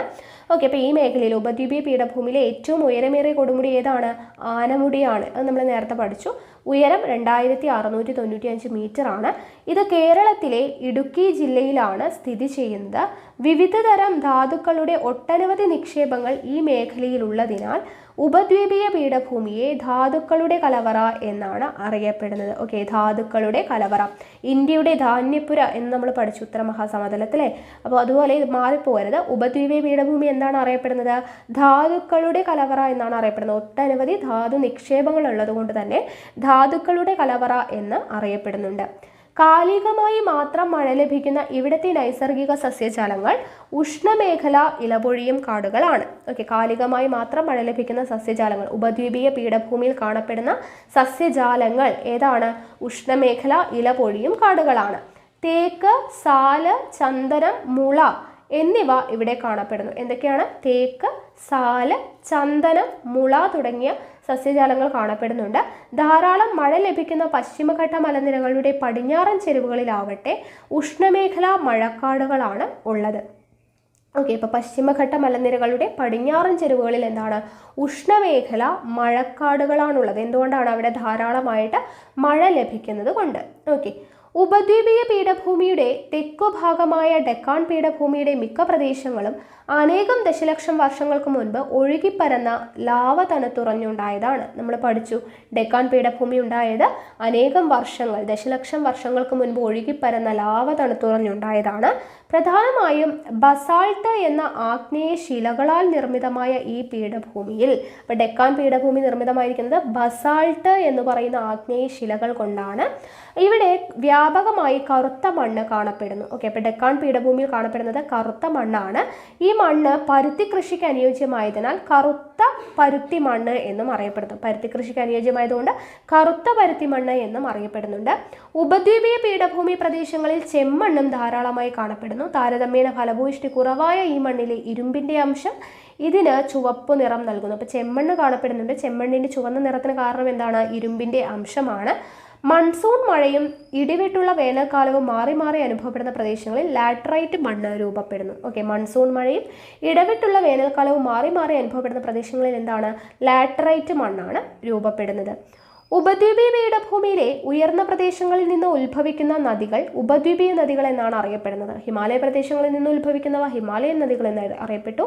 ഉപദ്വീപീയ പീഠഭൂമിയിൽ നിന്നും ഉത്ഭവിക്കുന്നത് ഉപദ്വീപീയ നദികൾ എന്നറിയപ്പെടുന്നു. ഈ നദികളിലെ നീരൊഴുക്ക് പൂർണ്ണമായും മഴയെ ആശ്രയിച്ചായതിനാൽ വേനൽക്കാലത്ത് വെള്ളം തീരെ കുറവായിരിക്കും. ഇത് നമ്മൾ പറഞ്ഞു, മഴയെ ആശ്രയിച്ചുകൊണ്ടാണ് ഉപദ്വീപീയ പീഠഭൂമിയിലെ നദികൾ വരുന്നത്. അതുകൊണ്ട് തന്നെ വേനൽക്കാലത്ത് വെള്ളം തീരെ കുറവായിരിക്കും. ഹിമാലയൻ നദികളിലാവുമ്പോൾ മഞ്ഞുകട്ടകളിൽ നിന്ന് ഉരുകി വരുന്നതാണ്. അതുകൊണ്ട് തന്നെ അവിടെ എന്താണ്? ധാരാളമായിട്ട് വെള്ളം ഉണ്ടാവും, വേനൽക്കാലത്താണെങ്കിലും ഉണ്ടാവും. ഇനി നമുക്കിവിടെ ഒരു ടേബിൾ തന്നിട്ടുണ്ട്. പ്രധാനപ്പെട്ട ഉപദ്വീപീയ നദികൾ, അതിൻ്റെ ഉത്ഭവത്തിൻ്റെ സ്ഥാനം, നീളം, പോഷക നദികൾ എന്നിവ നമ്മൾ ഹിമാലയൻ നദി പഠിച്ചതുപോലെ തന്നെ തന്നിട്ടുണ്ട്. അപ്പോൾ ഇതും ഇമ്പോർട്ടൻ്റ് ആണ്, ഉപദ്വീപീയ നദികളുടെ ടേബിൾ. ഓക്കെ, നോക്കാം. അപ്പോൾ ആദ്യം തന്നിരിക്കുന്നത് മഹാനദിയാണ്. ഓക്കെ, മഹാനദി എവിടെ നിന്നാണ് ഉത്ഭവം? മൈക്കലാ നിരകൾ, മധ്യപ്രദേശിലെ മൈക്കലാ നിരകളിൽ നിന്നാണ് മഹാനദി. അപ്പോൾ അവിടെ എല്ലാവരുടെയും ഒരു മായി ഉണ്ടല്ലേ? മൈക്കലാ നിരകൾ, മധ്യപ്രദേശ്, മഹാനദി. മഹാനദി ഉത്ഭവിക്കുന്നത് മധ്യപ്രദേശിലെ മൈക്കലാ നിരകളിൽ നിന്നാണ്. ഓക്കെ, ഉത്ഭവം പഠിച്ചല്ലോ. ഇനി ഏകദേശ നീളം എന്ന് പറയുന്നത് 857 കിലോമീറ്റർ ആണ് മഹാനദിയുടെ ഏകദേശ നീളം, 857 കിലോമീറ്റർ. പ്രധാനപ്പെട്ട പോഷക നദികൾ ഏതൊക്കെയാണ്? ഇബ്, ടെല്ല്. ഓക്കെ, ഇബ്, ടെല്ല് എന്നിവയാണ് മഹാനദിയുടെ പ്രധാനപ്പെട്ട പോഷക നദികൾ. ഇബ്, ടെല്ല്. ഓക്കെ, ഇനി ഏതൊക്കെയാണ് ഒഴുകുന്ന ചേരുന്ന കടൽ കൊടുത്തിട്ടുണ്ട്. കടൽ ഏതാണ്? ബംഗാൾ ഉൾക്കടലാണ് കേട്ടോ. ചെന്ന് ചേരുന്ന കടൽ ഏതൊക്കെയാണ്? ബംഗാൾ ഉൾക്കടലാണ്. ഓക്കെ, അപ്പോൾ ബംഗാൾ ഉൾക്കടലിലാണ് ചെന്ന് ചേരുന്നത്. ഇനി ഇവിടെ സംസ്ഥാനങ്ങൾ കൊടുത്തിട്ടുണ്ട്. ഒഡീഷയിലെ പ്രധാനപ്പെട്ട നദിയാണ് ഏതെന്ന് പറയുന്നത്? മഹാനദി എന്ന് പറയുന്നത്. ഓക്കെ, മഹാനദി എന്ന് പറയുന്നത് ഒഡീഷയിലെ പ്രധാനപ്പെട്ട നദിയാണ്. ഒഡീഷയിലെ പ്രധാനപ്പെട്ട നദി അല്ലെങ്കിൽ ഒഡീഷയുടെ ദുഃഖം എന്നറിയപ്പെടുന്നത് ഏതാണ്? മഹാനദിയാണ്. ഓക്കെ, അപ്പോൾ സംസ്ഥാനങ്ങൾ അവിടെ ഒഡീഷ എന്നുള്ളത് എഴുതി ചേർക്കുക. ചെന്ന് ചേരുന്ന കടൽ ബംഗാൾ ഉൾക്കടൽ എന്നുള്ളത് എഴുതി ചേർക്കുക. ഓക്കെ, അടുത്തത് ഗോദാവരിയാണ്. ഗോദാവരിയുടെ ഉത്ഭവം പശ്ചിമഘട്ടം, മഹാരാഷ്ട്രയിലെ നാസിക് ജില്ലയിലെ പശ്ചിമഘട്ടത്തിൽ നിന്നാണ് ഗോദാവരി ഉത്ഭവിക്കുന്നത്. ഓക്കെ, മഹാരാഷ്ട്രയിലെ നാസിക് ജില്ലയിലെ പശ്ചിമഘട്ടത്തിൽ നിന്നാണ് ഗോദാവരി ഉത്ഭവിക്കുന്നത്. ഏകദേശ നീളം 1465 കിലോമീറ്റർ ആണ്. ഓക്കെ, 1465 കിലോമീറ്റർ ആണ് ഏകദേശ നീളം. പ്രധാന പോഷക നദികൾ ഏതൊക്കെയാണ്? ഇന്ദ്രാവതി, ശബരി എന്നിവയാണ്. ഓക്കെ, ഇന്ദ്രാവതി, ശബരി എന്നിവയാണ് പ്രധാനപ്പെട്ട പോഷക നദികൾ. ഓക്കെ, ഒഴുകുന്ന സംസ്ഥാനങ്ങൾ എന്ന് പറഞ്ഞു കൊടുത്തിട്ടുണ്ട്. ആന്ധ്രാപ്രദേശാണ് സംസ്ഥാനം. ഓക്കെ, അപ്പോൾ ആന്ധ്രാപ്രദേശിൻ്റെ ജീവരേഖ എന്നറിയപ്പെടുന്നതാണ് ഗോദാവരി. നമ്മൾ പറഞ്ഞു ഒഡീഷയുടെ ദുഃഖം എന്നറിയപ്പെടുന്നത് മഹാനദിയാണെന്ന് പറഞ്ഞു. ആന്ധ്രാപ്രദേശിൻ്റെ ജീവരേഖ എന്നറിയപ്പെടുന്ന നദിയാണ് ഏത്? ഗോദാവരി എന്ന് പറയുന്നത്. ഗോദാവരി ചെന്നു ചേരുന്ന കടൽ ഏതാണ്? ബംഗാൾ ഉൾക്കടലാണ്. ഓക്കെ, ബംഗാൾ ഉൾക്കടൽ എഴുതി ചേർത്തല്ലോ. ഇവിടെ ഒഡീഷ, മഹാനദിയാണെങ്കിൽ ഒഡീഷ, ഗോദാവരി ആണെങ്കിൽ ആന്ധ്രാപ്രദേശ്. ചെന്നു ചേരുന്ന കടൽ രണ്ടും ബംഗാൾ ഉൾക്കടൽ. ഓക്കെ, ഇനി അടുത്തത് കൃഷ്ണ നദിയാണ്. കൃഷ്ണ നദിയുടെ ഉത്ഭവം എന്ന് പറയുന്നത് പശ്ചിമഘട്ടമാണ്. എവിടുത്തെ പശ്ചിമഘട്ടം? മഹാരാഷ്ട്രയിലെ മഹാബലേശ്വർ കുന്നുകളിലെ പശ്ചിമഘട്ടം. ഓക്കെ, മഹാരാഷ്ട്രയിലെ മഹാബലേശ്വർ കുന്നുകളിലെ പശ്ചിമഘട്ടത്തിൽ നിന്നുമാണ് കൃഷ്ണ നദി ഉത്ഭവിക്കുന്നത്. ഏകദേശ നീളം എന്ന് പറയുന്നത് 1400 കിലോമീറ്റർ ആണ്. ഓക്കെ, കൃഷ്ണ നദിയുടെ ഏകദേശ നീളം എത്രയാണ്? 1400 കിലോമീറ്റർ ആണ്. പ്രധാനപ്പെട്ട പോഷക നദികൾ ഭീമ, തുംഗഭദ്ര എന്നിവയാണ്. ഓക്കെ, പ്രധാനപ്പെട്ട പോഷക നദികൾ ഏതൊക്കെയാണ്? ഭീമ, തുംഗഭദ്ര. അത്രയാണ് നമ്മുടെ SCERT ടെക്സ്റ്റ് ബുക്കിൽ കൊടുത്തിട്ടുള്ളത്. ഭീമ, തുംഗഭദ്ര എന്നിവയാണ് പ്രധാനപ്പെട്ട പോഷക നദികൾ. പിന്നെയും ഉണ്ട് കേട്ടോ, മാലപ്രഭ, പാഞ്ച്ഗംഗ, മുസി, കൊയ്ന, അങ്ങനെ കുറേ ഉണ്ട്. ഇമ്പോർട്ടൻ്റ് ആയിട്ടുള്ളതാണ് ഭീമ, തുംഗഭദ്ര. അതാണ് ഇവിടെ നമുക്ക് കൊടുത്തിട്ടുള്ളത്. ഓക്കെ, ഇനി സംസ്ഥാനങ്ങൾ ചോദിച്ചാൽ കൃഷ്ണ നദി ഒഴുകുന്ന പ്രധാനപ്പെട്ട സംസ്ഥാനങ്ങളാണ് മഹാരാഷ്ട്ര, ആന്ധ്രാപ്രദേശ്, തെലങ്കാന, കർണാടക. എഴുതി ചേർക്കുക. മഹാരാഷ്ട്ര, ആന്ധ്രാപ്രദേശ്, തെലങ്കാന, കർണാടക എന്നീ സംസ്ഥാനങ്ങളിലൂടെയാണ് കൃഷ്ണ നദി ഒഴുകുന്നത്. എത്തിച്ചേരുന്ന കടൽ എന്ന് പറയുന്നത് ബംഗാൾ ഉൾക്കടലാണ്. ഓക്കെ, ബംഗാൾ ഉൾക്കടൽ എഴുതിയല്ലോ. ഇനി അടുത്തത് കാവേരി നദിയെക്കുറിച്ചാണ്. ഓക്കെ, കാവേരിയുടെ ഉത്ഭവം എന്ന് പറയുന്നത് പശ്ചിമഘട്ടത്തിലെ, അതായത് ബ്രഹ്മഗിരി നിരകൾ, കർണാടകയിലെ പശ്ചിമഘട്ടത്തിലെ ബ്രഹ്മഗിരി നിരകളിൽ നിന്നാണ് കാവേരിയുടെ ഉത്ഭവം. ഓക്കെ, കർണാടകയിലെ പശ്ചിമഘട്ടത്തിലെ ബ്രഹ്മഗിരി നിരകളാണ്. ഏകദേശ നീളം 800 കിലോമീറ്റർ ആണ്. Okay, 800 kilometre. ഏതൊക്കെയാണ് പോഷക നദികൾ? പ്രധാനപ്പെട്ട പോഷക നദികളാണ് കബനി, അമരാവതി. ഓക്കെ, കബനി, അമരാവതി എന്നിവയാണ് പ്രധാനപ്പെട്ട പോഷക നദികൾ. കബനി, അമരാവതി. ബാക്കി അതുപോലെ ഭവാനി, പാമ്പാർ, അതുപോലെ തന്നെ അർക്കാവതി, നോയൽ, അങ്ങനെ കുറേയധികം പോഷക നദികളുണ്ട്. അപ്പോൾ ഇവിടെ കബനി, അമരാവതി എന്നിവയാണ് കൊടുത്തിട്ടുള്ളത്.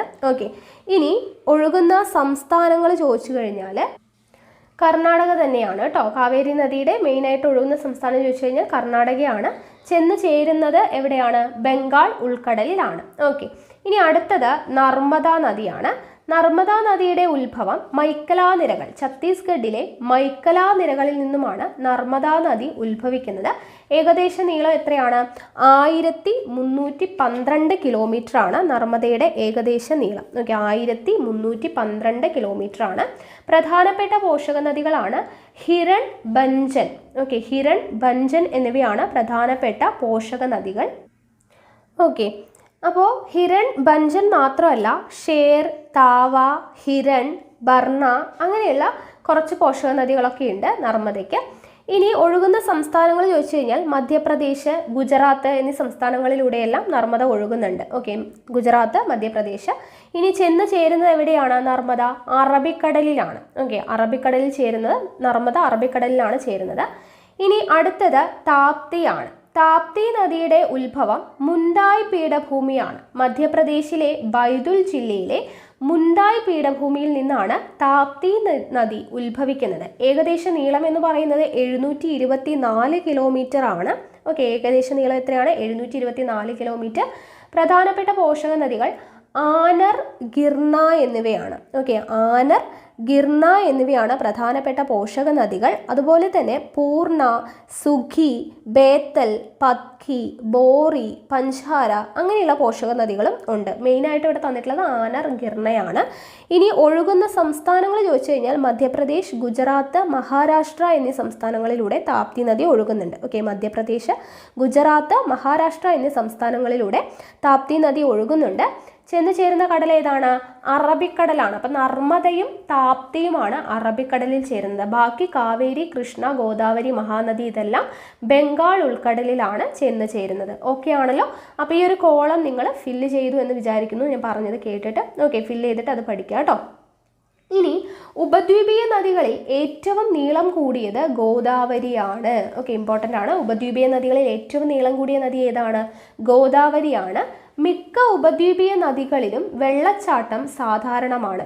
കർണാടകത്തിലെ ശരാവതി നദിയിലുള്ള ജോഗ് ഫോൾസ് ആണ് ഇവയിൽ ഏറ്റവും ഉയരമുള്ള വെള്ളച്ചാട്ടം. ഓക്കെ, അപ്പോൾ ഉപദ്വീപീയ നദികളിൽ വെള്ളച്ചാട്ടം എന്ന് പറയുന്നത് സാധാരണമാണ്. അതിൽ ഏറ്റവും ഉയരം കൂടിയ വെള്ളച്ചാട്ടം ഓക്കെ ഏതാണ്? ഉപദ്വീപീയ നദികളിൽ കാണപ്പെടുന്ന ഏറ്റവും ഉയരം കൂടിയ വെള്ളച്ചാട്ടമാണ് ശരാവതി നദിയിലുള്ള, കർണാടകത്തിലെ ശരാവതി നദിയിലുള്ള ജോഗ് ഫോൾസ് വെള്ളച്ചാട്ടം. 225 മീറ്റർ ആണ് ഉയരം എന്ന് പറയുന്നത്. ഓക്കെ, ഇനി ഹിമാലയൻ നദികളുടെയും ഉപദ്വീപീയ നദികളുടെയും സവിശേഷതകൾ നമ്മളിപ്പോൾ പഠിച്ചു. ഇനി അത് തമ്മിലുള്ള ഡിഫറൻസ് എന്താണ് എന്നുള്ളതാണ് ഇവിടെ ഒരു കോളമായിട്ട് കൊടുത്തിട്ടുണ്ട്. ഓക്കെ, അപ്പോൾ ഹിമാലയൻ നദികൾ നമ്മൾ പഠിച്ചു, ഹിമാലയ പർവ്വത നിരകളിൽ നിന്നാണ് ഉത്ഭവിക്കുന്നത്. അപ്പോൾ ഉപദ്വീപീയ നദികൾ എവിടെ നിന്നായിരിക്കും?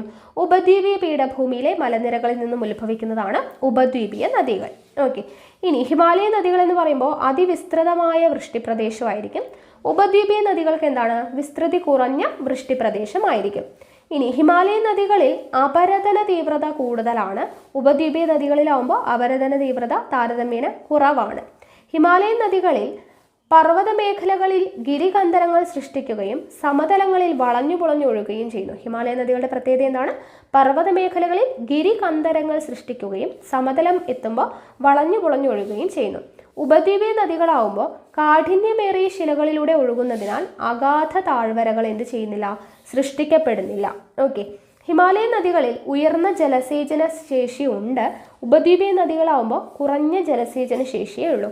ഇനി ഹിമാലയൻ നദികൾ എന്ന് പറയുന്നത് സമതല പ്രദേശങ്ങളിൽ ഉൾനാടൻ ജലഗതാഗതത്തിന് സാധ്യതയുണ്ട്.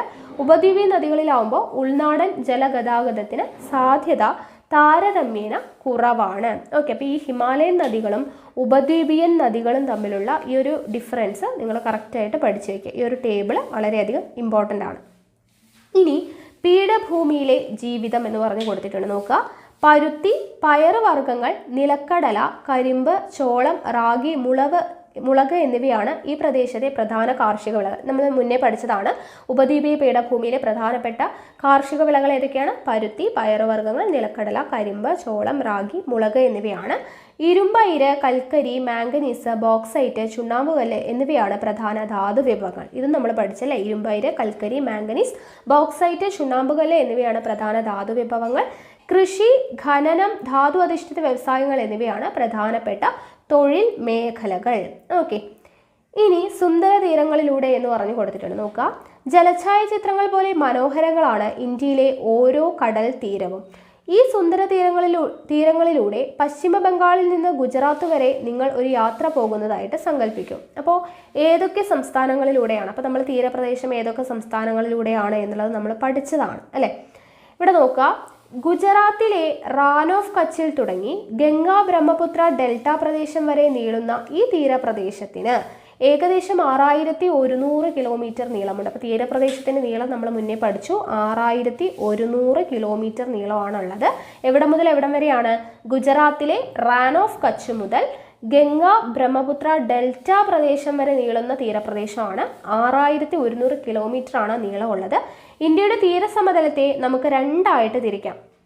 ഏതൊക്കെയാണ്? നമ്മൾ പഠിച്ചു, പടിഞ്ഞാറൻ തീരസമതലം എന്നും കിഴക്കൻ തീരസമതലം എന്നും അല്ലെ? ബംഗാൾ ഉൾക്കടൽ വരുന്ന കിഴക്കൻ തീരസമുദ്രം, അറബിക്കടൽ ഭാഗം വരുന്ന പടിഞ്ഞാറൻ തീരസമതലം, അങ്ങനെ രണ്ടായിട്ട് നമുക്ക് തീരസമതലത്തെ തിരിക്കാം. അപ്പോൾ പടിഞ്ഞാറൻ തീരസമതലം എന്ന് പറയുമ്പോൾ അറബിക്കടലിനും പശ്ചിമഘട്ടത്തിനും ഇടയിലാണ്. പടിഞ്ഞാറൻ തീരസമതലം എവിടെയാണ് സ്ഥിതി ചെയ്യുന്നത്? അറബിക്കടലിനും പശ്ചിമഘട്ടത്തിലും ഇടയിലാണ് സ്ഥിതി ചെയ്യുന്നത്. കിഴക്കൻ തീരസമുദ്രം എന്ന് പറയുന്നത് എവിടെയാണ്? ബംഗാൾ ഉൾക്കടലിനും പൂർവ്വഘട്ടത്തിനും ഇടയിലാണ് സ്ഥിതി ചെയ്യുന്നത്. ഓക്കെ, അറബിക്കടലിനും പശ്ചിമഘട്ടത്തിനും ഇടയിലാണ് പടിഞ്ഞാറൻ തീരസമുദ്രം. ബംഗാൾ ഉൾക്കടലിനും പൂർവ്വഘട്ടത്തിനും ഇടയിൽ സ്ഥിതി ചെയ്യുന്നതാണ് കിഴക്കൻ തീരസമുദ്രം. ഇനി പടിഞ്ഞാറൻ തീരസമുദ്രം എവിടെ മുതൽ എവിടം വരെയാണ്? റാൻ ഓഫ് കച്ച് മുതൽ കന്യാകുമാരി വരെയാണ്. ഓക്കെ, റാൻ ഓഫ് കച്ച് മുതൽ കന്യാകുമാരി വരെയാണ് പടിഞ്ഞാറൻ തീരസമുദ്രം. കിഴക്കൻ തീരസമുദ്രം സുന്ദരവന പ്രദേശം മുതൽ കന്യാകുമാരി വരെയാണ്. ഓക്കെ, അപ്പോൾ റാൻ ഓഫ് കച്ച് മുതൽ കന്യാകുമാരി വരെ പടിഞ്ഞാറൻ തീരസമുദ്രം, സുന്ദരവന പ്രദേശം മുതൽ കന്യാകുമാരി വരെയാണ് കിഴക്കൻ തീരസമുദ്രം. ഇനി പടിഞ്ഞാറൻ തീരസമതലത്തെ കുറിച്ച് നമ്മൾ പറഞ്ഞിട്ടുണ്ടായിരുന്നു. കിഴക്കൻ തീരസമതലത്തെ അപേക്ഷിച്ച് താരതമ്യേന വീതി കുറവാണ് അല്ലെ? പടിഞ്ഞാറൻ തീരസമതലത്തിന് താരതമ്യേന വീതി കുറവാണ്, കിഴക്കൻ തീരസമതലത്തിന് വീതി കൂടുതലാണ്.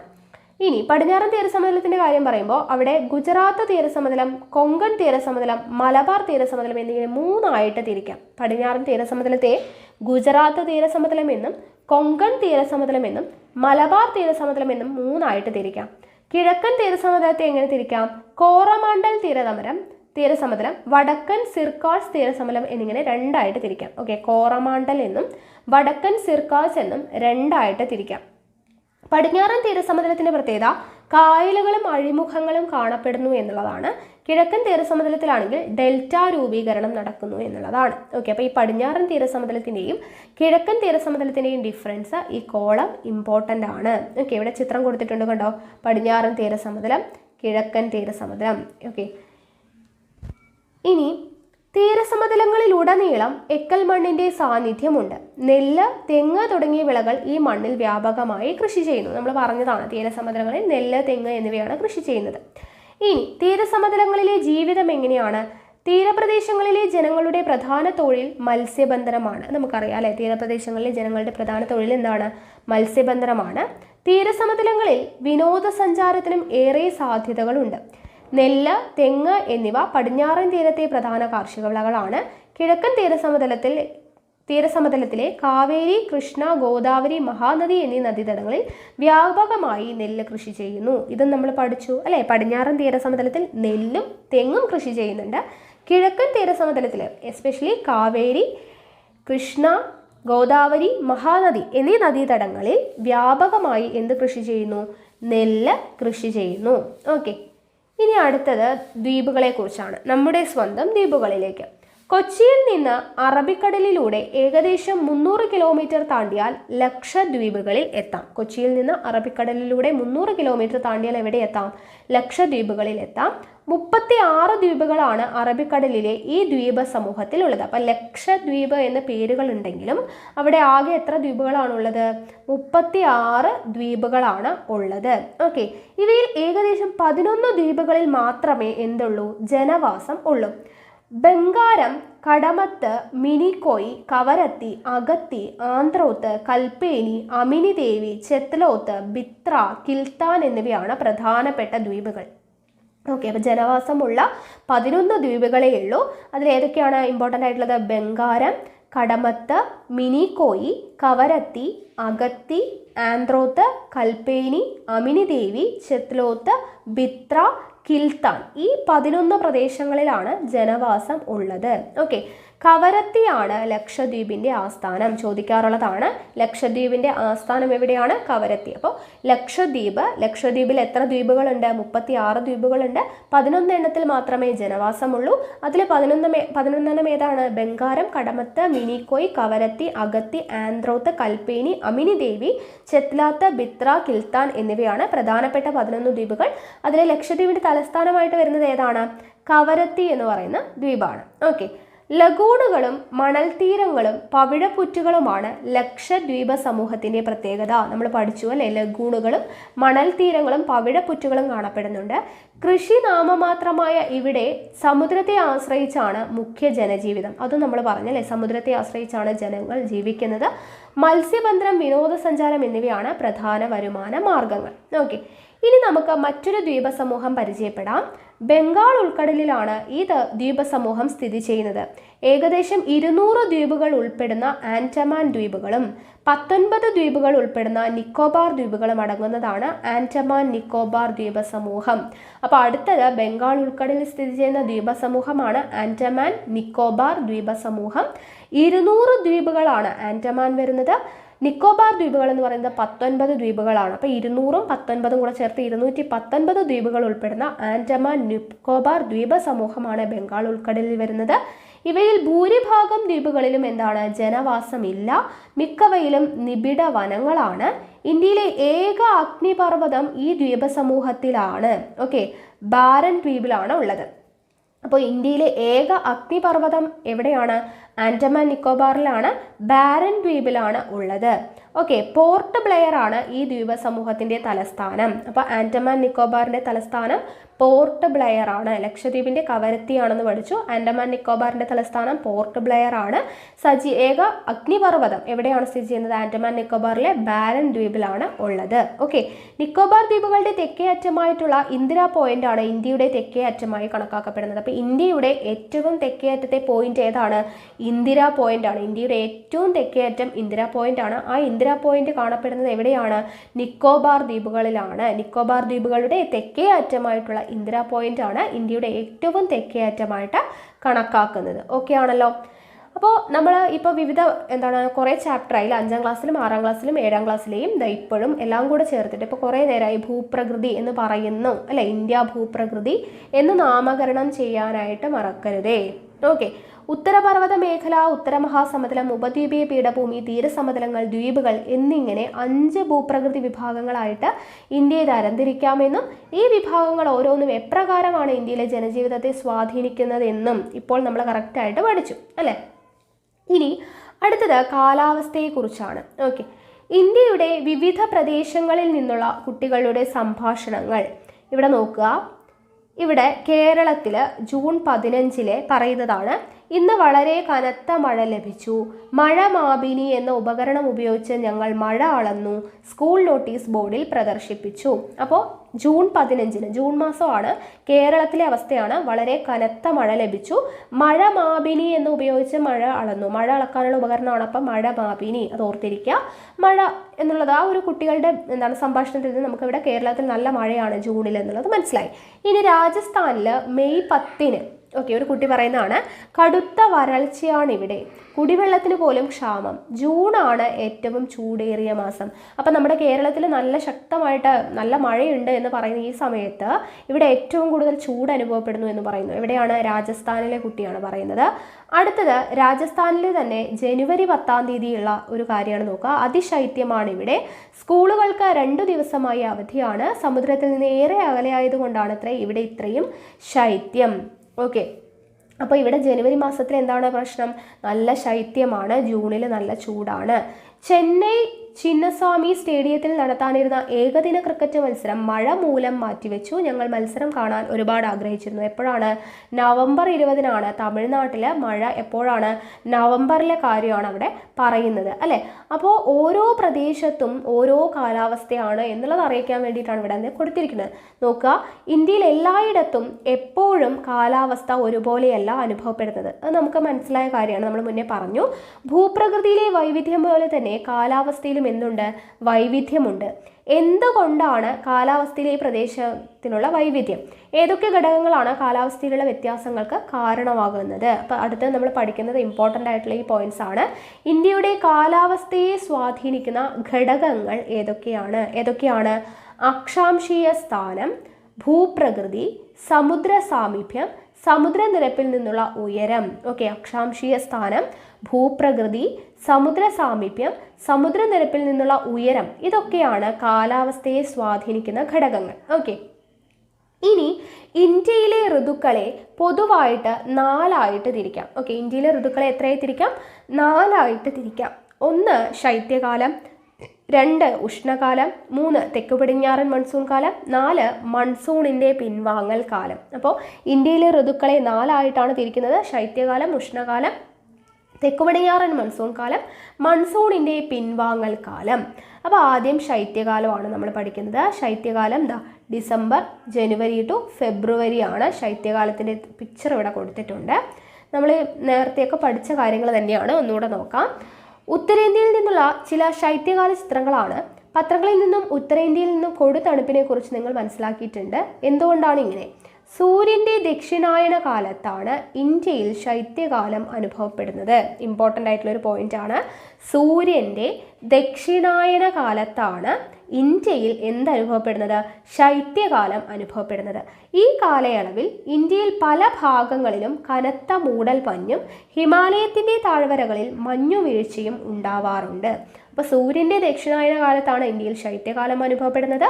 ഈ കാലയളവിൽ ഇന്ത്യയിൽ പല ഭാഗങ്ങളിലും കനത്ത മൂടൽ മഞ്ഞും ഹിമാലയത്തിൻ്റെ താഴ്വരകളിൽ മഞ്ഞുവീഴ്ചയും ഉണ്ടാവാറുണ്ട്. ജനുവരിയിൽ ഇന്ത്യയിലെ വ്യത്യസ്ത പ്രദേശങ്ങളിൽ അനുഭവപ്പെടുന്ന ശരാശരി പകൽച്ചൂടിൻ്റെ അളവാണ് ഭൂപടത്തിൽ നൽകിയിരിക്കുന്നത്. ഇവിടെ നോക്കുക, ഇവിടെ ഭൂപടത്തിൽ ഓരോ പ്രദേശത്തും ഇവിടെ കേരളത്തിൻ്റെ ഇവിടെ 26.5 ഡിഗ്രി എന്ന് കൊടുത്തിട്ടുണ്ട്. ജനുവരിയിലെ താപനിലയാണ്. ഇവിടെ 24 degree, 21 degree, 13 degree, 20 degree, 18 degree എന്നൊക്കെ പറഞ്ഞ് കൊടുത്തിട്ടുണ്ട് അല്ലേ. അപ്പോൾ ആ ഒരു വ്യത്യാസം കണ്ടോ കൊടുത്തിട്ടുള്ളത്? താപനിലയിലുള്ള വ്യത്യാസം, ഒരേ മാസത്തെ വിവിധ സംസ്ഥാനങ്ങളിൽ വരുന്ന താപനിലയിലുള്ള വ്യത്യാസമാണ് ഇവിടെ കൊടുത്തിട്ടുള്ളത്. ഓക്കെ. അപ്പോൾ ഇവിടെ നോക്കുക, താപനില പരിശോധിച്ച താപവ്യതിയാനത്തിൻ്റെ ക്രമം കണ്ടെത്തൂ. താപനില തെക്കുനിന്ന് വടക്കോട്ട് വരുന്നത് കുറഞ്ഞു വരുന്നത് പ്രവണതയാണ് എന്ന് കാണിക്കുന്നു. താപനില തെക്കു നിന്ന് വടക്കോട്ട് കുറഞ്ഞു വരുന്നു അല്ലെ. തെക്ക് എന്ന് പറയുമ്പോൾ ഇതേ ഇവിടെ കേരളം നോക്കുക, ഇവിടെ 26.5 ഉണ്ടായിരുന്നു, ഇവിടെ എത്തുമ്പോഴേക്ക് 24ആയി, ഇവിടെ 21ആയി, ഇവിടെ 20ആയി, ഇവിടെ 18ആയി, മുകളിലോട്ട് പോകുമ്പോഴേക്കും 13ആയി. അപ്പോൾ എങ്ങോട്ട് പോകുമ്പോൾ തെക്കു നിന്ന് വടക്കോട്ട് പോകും തോറും കുറഞ്ഞു വരുന്നു അല്ലെ. ഒരേ മാസത്തിൽ തന്നെ താപനില തെക്കു നിന്ന് വടക്കോട്ട് വരുമ്പോഴേക്കും കുറഞ്ഞിട്ടാണ് വരുന്നത്. അപ്പോൾ ശൈത്യകാലത്ത് ഉത്തരേന്ത്യയിൽ പകൽ സമയത്ത് മിതമായ ചൂടും രാത്രികാലങ്ങളിൽ ശൈത്യവും അനുഭവപ്പെടുന്നു അല്ലെ. ശൈത്യകാലത്ത് ഉത്തരേന്ത്യയിൽ എന്താണ്, പകൽ സമയത്ത് മിതമായ ചൂടും രാത്രികാലങ്ങളിൽ ശൈത്യവുമാണ് അനുഭവപ്പെടുന്നത്. മണാലി, ഷിംല തുടങ്ങിയ ഉയർന്ന പ്രദേശങ്ങളിൽ ഇക്കാലത്ത് മഞ്ഞുവീഴ്ച സർവ്വസാധാരണമാണ്. മണാലി, ഷിംല തുടങ്ങിയ ഉയർന്ന പ്രദേശങ്ങളിൽ ഇക്കാലത്ത് മഞ്ഞുവീഴ്ച സർവ്വസാധാരണമാണ്. പശ്ചിമ അസ്വസ്ഥത എന്ന പ്രതിഭാസം ശൈത്യകാലത്തിന്റെ മറ്റൊരു പ്രത്യേകതയാണ്. പശ്ചിമ അസ്വസ്ഥത വളരെയധികം ഇമ്പോർട്ടൻ്റ് ആണ്. പശ്ചിമ അസ്വസ്ഥത എന്ന് പറയുന്ന പ്രതിഭാസം എന്തുമായി ബന്ധപ്പെട്ടതാണ്? ശൈത്യകാലത്തിന്റെ പ്രത്യേകതയാണ്. ശൈത്യകാലത്ത് മെഡിറ്ററേനിയൻ കടലിൽ രൂപം കൊള്ളുന്ന ശക്തമായ ന്യൂനമർദ്ദം ക്രമേണ കിഴക്കോട്ടു നീങ്ങി ഇന്ത്യയിലെത്തുന്നു. ഓക്കെ, ശൈത്യകാലത്ത് എന്താണ് സംഭവിക്കുന്നത്? മെഡിറ്ററേനിയൻ കടലിൽ രൂപം കൊള്ളുന്ന ശക്തമായ ന്യൂനമർദ്ദം ക്രമേണ കിഴക്കോട്ടു നീങ്ങി ഇന്ത്യയിലെത്തുന്നു. ഇത് ഉത്തര സമതല പ്രദേശങ്ങളിൽ പ്രത്യേകിച്ച് പഞ്ചാബിൽ ശൈത്യകാല മഴ ലഭിക്കുന്നതിന് കാരണമാകുന്നു. ഈ മഴ ശൈത്യകാല വിളകൾക്ക് ഏറെ പ്രയോജനകരമാണ്. പശ്ചിമ അസ്വസ്ഥതയെ ഇന്ത്യയിൽ എത്തിക്കുന്നതിൽ ജെറ്റ് പ്രവാഹങ്ങൾക്ക് സുപ്രധാന പങ്കുണ്ട്.